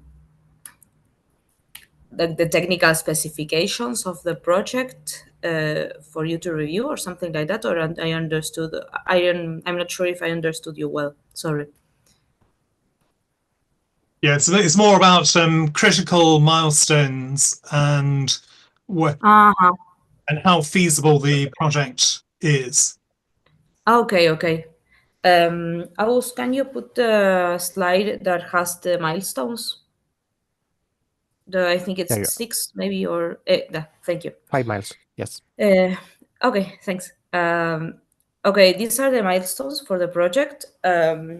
First one is the investigation phase, in which we will decide about the protocol, the thing I was saying about the Growth 16, but we want to make sure of all the decisions that we take. And then in the bridge itself, you would need mainly 3 things. You would need well, if you're not that familiar with how a CK bridge works, you have to make a bridge to work, you will need a locking part on one chain and a minting part on the other chain. So you lock the funds in one, like in the first chain, and then you obtain a different means of assuring that you did that to mint tokens in the other chain. In the case of a ZK bridge, what you would need is a ZK proof that you already locked the funds in the first chain. So you go with that proof to the second chain, and then you mint. This means you have different parts: the locking part, the minting part, and the generation of the CK proof part. So those are the milestones that that you can see. Those are milestones. 2 and 3 are the 2 is what I called the locking part. Part 3 is what I call the minting part, and part 4 is the CK proof. Then you would need to connect in milestone 5 set proof to another ICANN contract that will be used as reference input. I'm most like with a 90% probability of the minting part, that is milestone 3, to assure that all has been done correctly in the locking part. So Thank those you. are the parts. And Sorry, your time is up, Okay. Carol Agus, but no problem. You Okay. can so you can see quite a few questions in the chat. There's one from Ken Eric, Okay. from Neil Davis. I encourage you to answer the questions in the chat. Just scroll up. More from Kevin, Okay. and then you can also paste your presentation link if you want into the chat. Just Great. make sure you Thank you. label it And project. feel free to reach us if you have also more questions. We are available. Thank you so much. Bye-bye. Yes. Thank you. Thank you for the time. Thank you so much for your presentation. And I'm now inviting Marek and to the audience. Please keep your questions coming. I like what I'm seeing. You're addressing the proposal and makes our life much easier to allocate it afterwards. Is Marek in the room? Yes, I'm here. Hello, everyone. Wonderful. Let Okay, us know when you're ready and we put up the timer. I'm ready. Let me share our proposal. Okay, Yes, I we think we can. can all see that. Hello, everyone. My name is Marek. I'm from the Blockfrost team. Just for full transparency, we are an IOG venture, and today I'm going to walk you through our Blockfrost platform community budget proposal. So, quick introduction. Blockfrost is probably the most used API as a service on Cardano. So, if you have ever used Cardano, there is a big chance that you actually use Blockfrost under the hood. And with this level of adoption, there has been some trade-off, and of course, most notably, that is the centralization of the network, right? So at one point, we were basically processing more than 50% of on-chain transaction, and at that point, we really started to think really hard about how we are going to decentralize Blockfrost and kind of give this back to the community. So the whole roadmap has been published, and I won't go through that roadmap because it's quite lengthy. There is a video walkthrough here, but if you actually go and click, it's also in the GitHub per era. Our proposal for the next 12 months will cover the icebreakers and the hopper era. You have also here like a roadmap view as well, which those milestones. So what we are looking for is something that we call the project's icebreakers, which is where we kind of is an incentivized program where we invite SPOs and other Cardano operators to share their existing infrastructure with us, and in return they are getting rewarded like the revenue that we would get for those queries from the end users. All of the deliverables here will be open source. So the Blockfrost platform, that is the next generation backend that is designed to run on the SPOs relays mostly. And the Blockfrost gateway will be basically the software where the icebreakers are going to connect. This proposal is mostly milestone based, but in addition to milestone, we have some KPIs that we have set for ourselves. The first one is by end of this year, 2025, we want to have at least 100 active icebreakers. The second one is also by end of this year, we want 100% of transaction submitted to Blockfrost be handled by the icebreakers. Also, for any updates, we commit ourselves to give a quarterly updates on the SPO call, but also we'll both monthly community developer call updates every month for anyone that would like to, see the updates. We are building everything in open. It is actually everything on GitHub. The position of this item with the Cardano vision is actually pretty strong because it addresses the exact sentence from this document, which says to decentralize data API services, to reduce reliance on centralized providers, and empower SPOs. The proposed budget is pretty straightforward. This is our team, but not all of them are going to be working on this project full time. So it is a total of 5 full-time employees altogether. The budget for one full-time employee that we have set is $120,000 per year, which is I think quite acceptable given the industry. And the second smaller part of the budget is the security audit. So at the end of those eras, when the software is finished, we will have a third party do a security audit, and we expect that to be another $50,000. We have also gathered a lot of feedback about this proposal. I'm really happy to see the community so engaged, and this is the FAQ when there is a lot more of the specific details. So please, I encourage all the DReps to read this proposal. It's not that long, and let us know if you have any questions, please.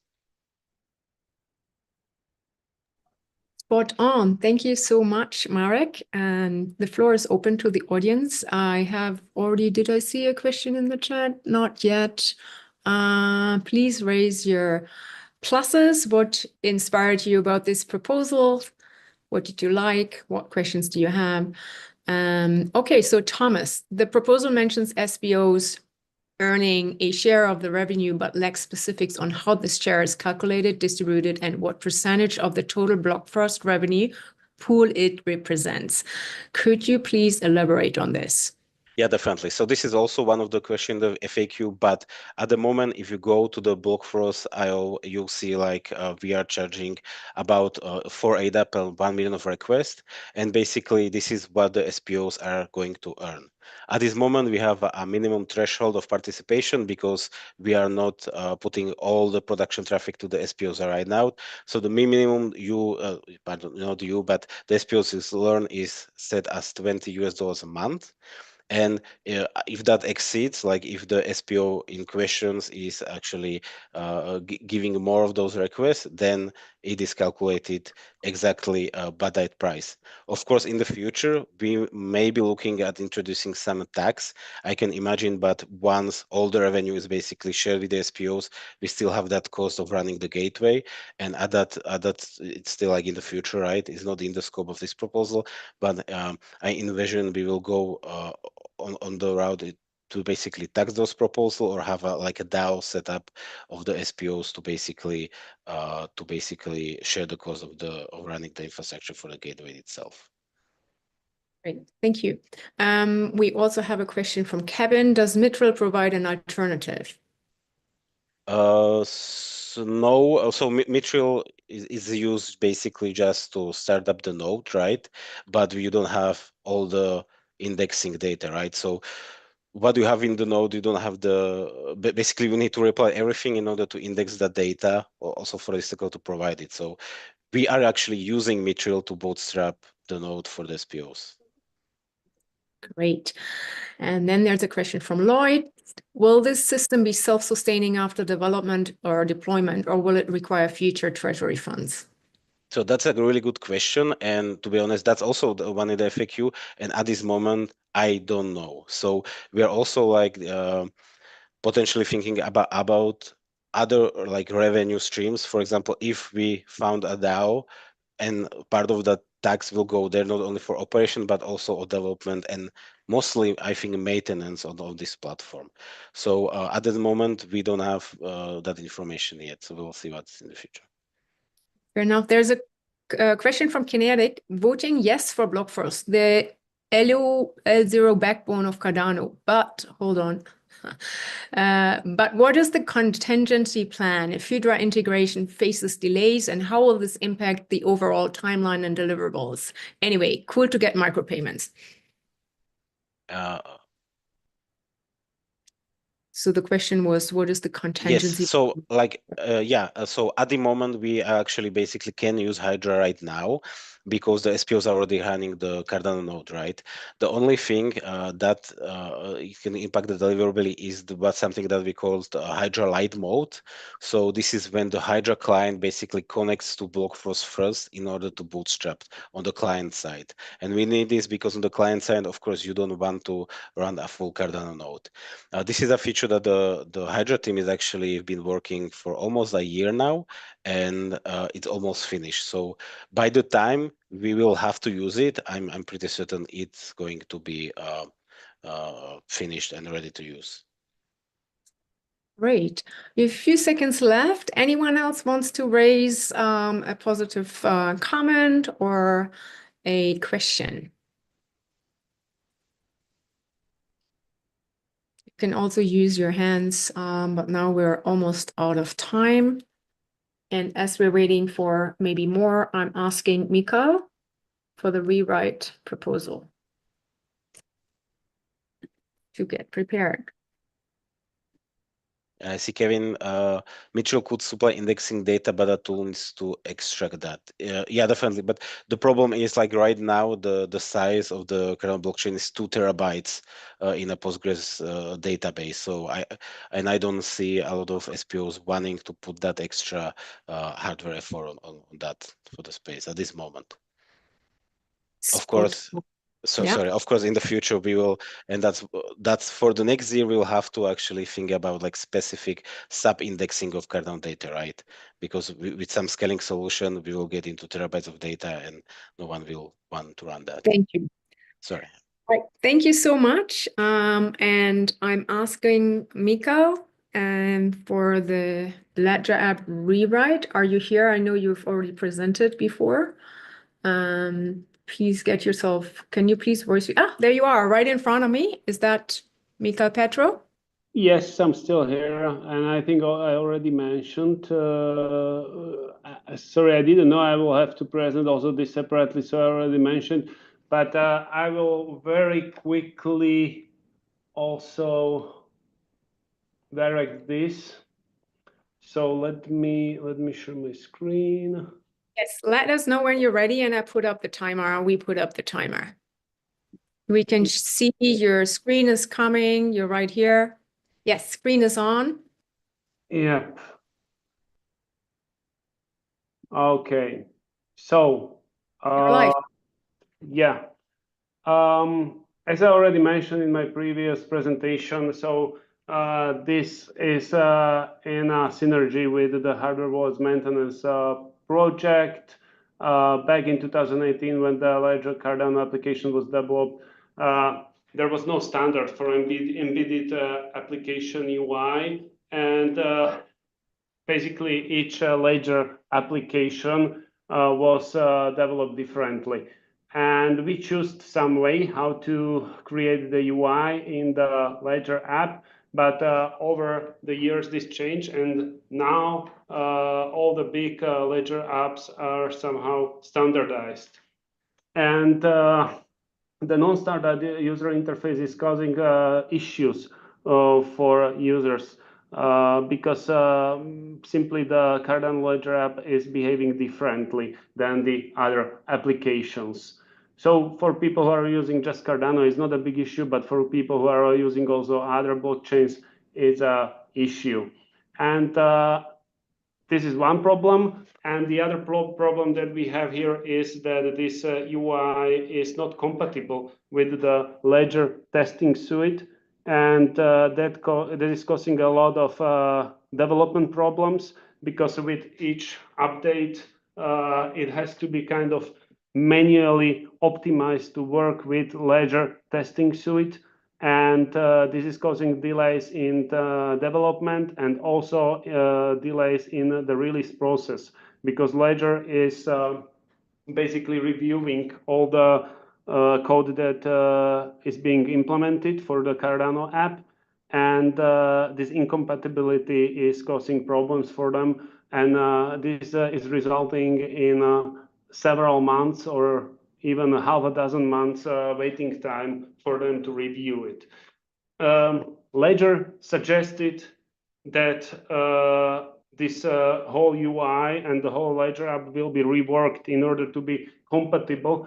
They already proposed a design document. This design document is in a very early stage, and not everything that they propose there is basically compatible with Cardano. So there will be some significant design work needed. And after we will be able to design what is actually feasible and what is actually good for Cardano users, we would have to implement. So this project will be done in the collaboration with the Ledger team because they have some specific requirements on what should be done there. We expect that this project may take around 10 months because there will be a lot of back and forths there with Ledger, and we expect this would take around 0.7 FTE for the time. Also, a big audit will be very likely needed for this work. And yeah, that's basically it. Probably this would be one of the requirement of Ledger to continue further development of Cardano app on Ledger. Without this, they will probably omit our future updates, and it will take much longer to release some really needed updates. Thank you. Thank you so much, Mikael. We have a question from Lloyd. Are there any concerns that Ledger won't provide the support that you will need to complete the work? There are no concerns here because I'm communicating with them about this for past 8 or 10 months, and they are very eager for this project to start. So I'm not afraid here. Thank you. Any other pluses and deltas? I'm seeing some thumbs up. Please raise your hand. Yeah, Maybe or put. That we are proposing again time and material approach here because it's very difficult to scope this project because we don't know yet what will the exact scope be. This will be the result of the initial design phase, and basically our proposal is a cap for it. So if the changes will be not that extensive, we will be charging much less. Any other questions? What did you like? Did anything inspire you? Do you have any questions or concerns? Please put them in the chat. There's a heart there from Dave. There was some thumbs from Lloyd. Please put your, and thanks for being here still.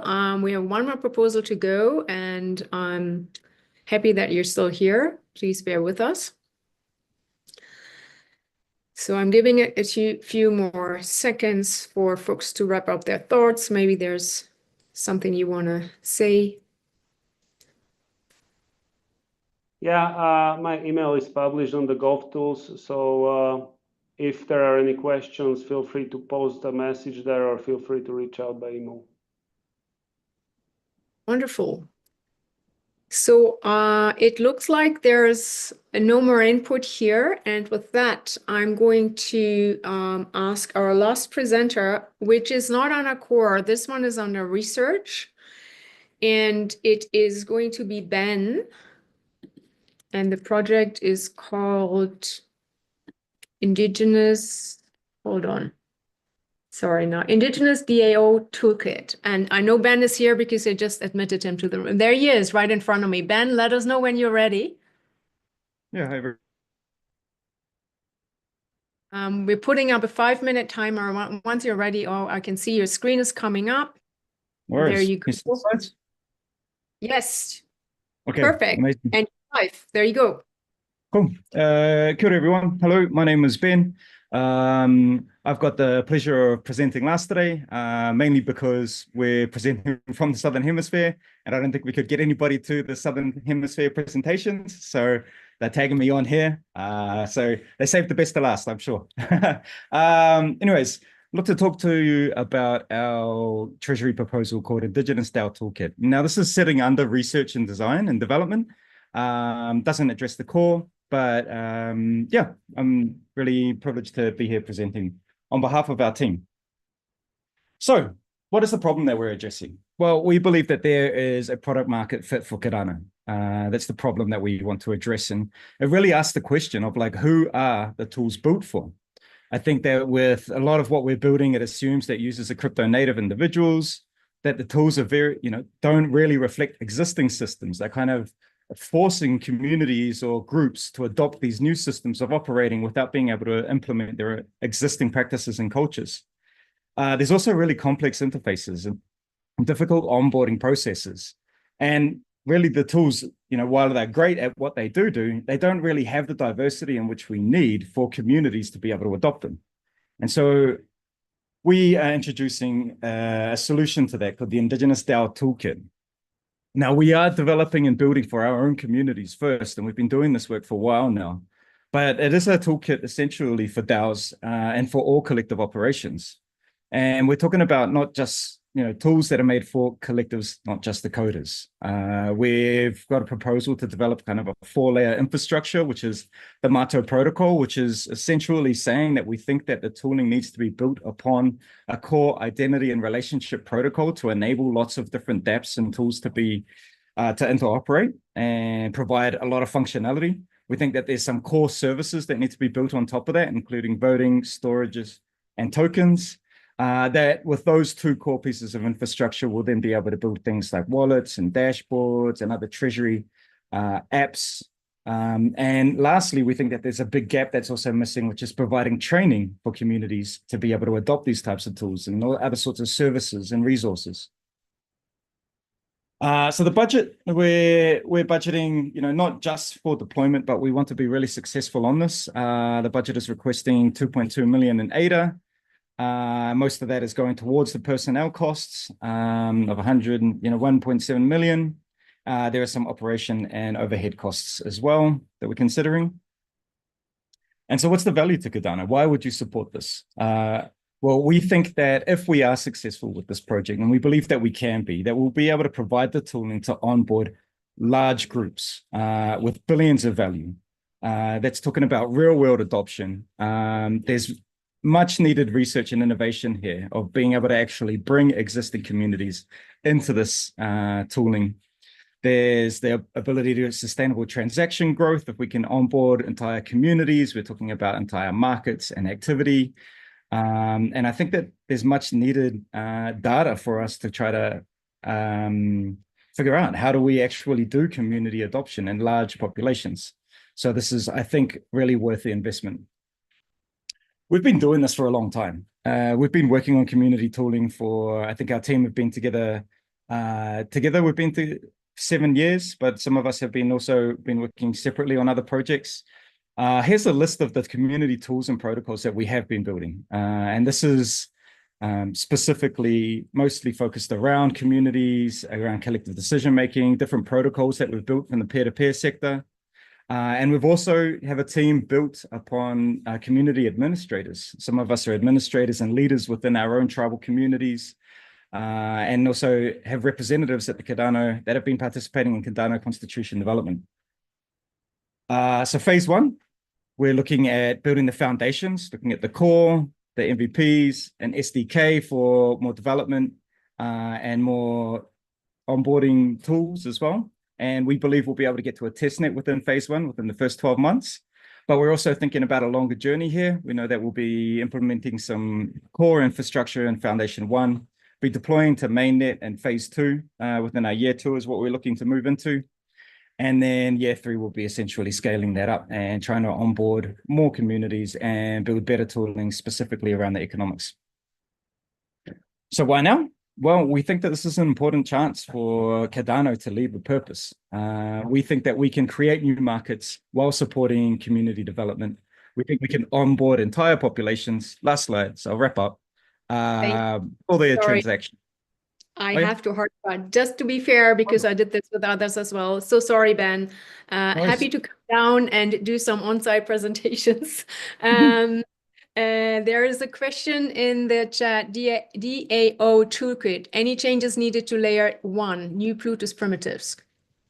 No, No, I'm not the most technical for this project, but no, we don't believe that there are. In our proposal, we don't think that there are going to be any dependencies. So yeah, we're quite happy to build, I think, with the stack that's currently existing. Okay, and then there's a question from Joe. Critical for onboarding communities, Cardano needs users. What's different to other DAO tools? What have you done before with Cardano teams?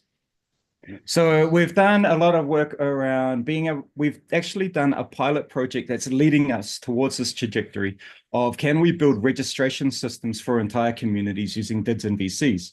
And we know that we need those DIDs and VCs, or those digital identities, to be able to then shift us to coordinated voting and wallets and all those sorts of things. And so I don't think that this is currently being prototyped yet, but we are doing this with entire communities and here in Aotearoa.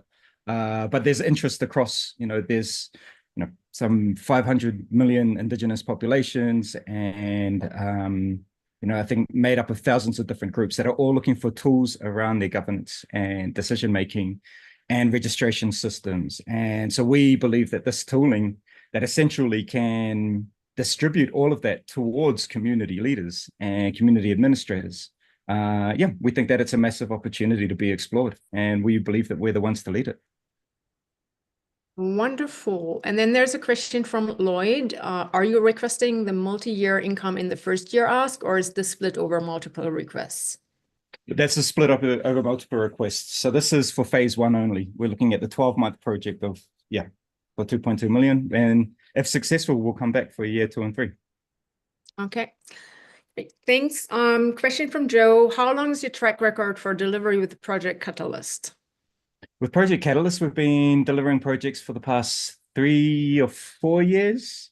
I think actually the wider team have been Project Catalyst Fund 5 or 4 or something. And then specifically Mato Collective for the past 3 years. So yeah, please feel free to check out. We do have a bunch of projects that we have successfully delivered on, if you want to check our track record there as well. Great.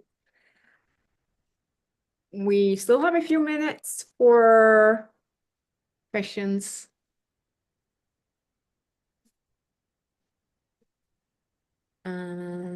Keep them coming.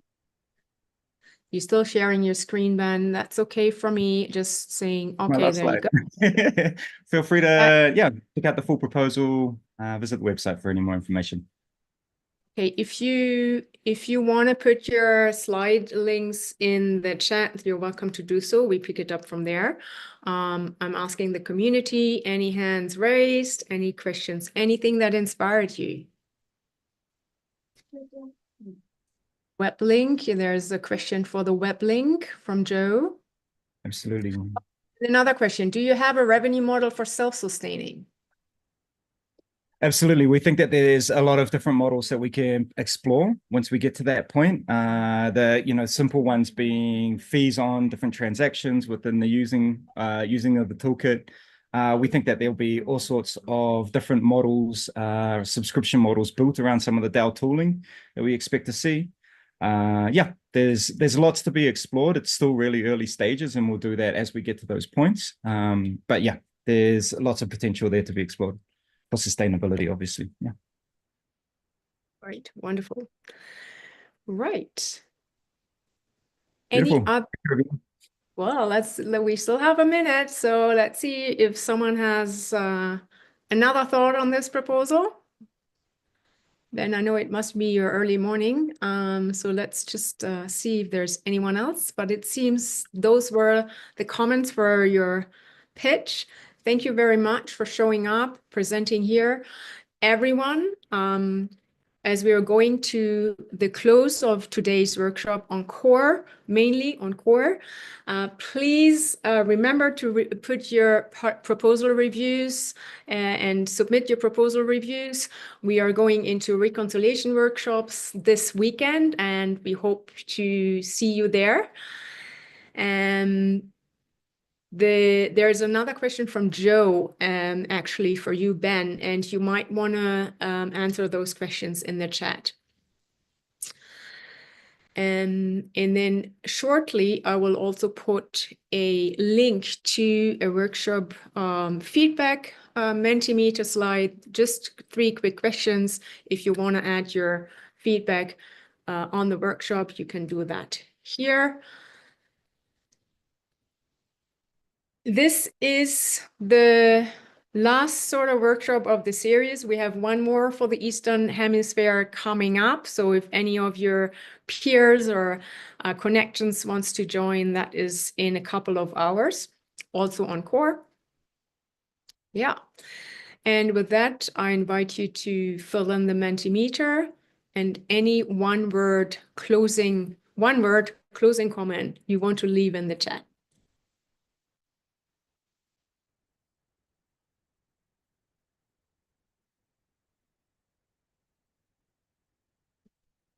And Danielle has just put in the chat,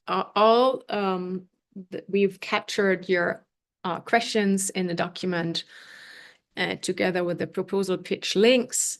And Danielle has put that link to that document in the chat. Good night, Andreas.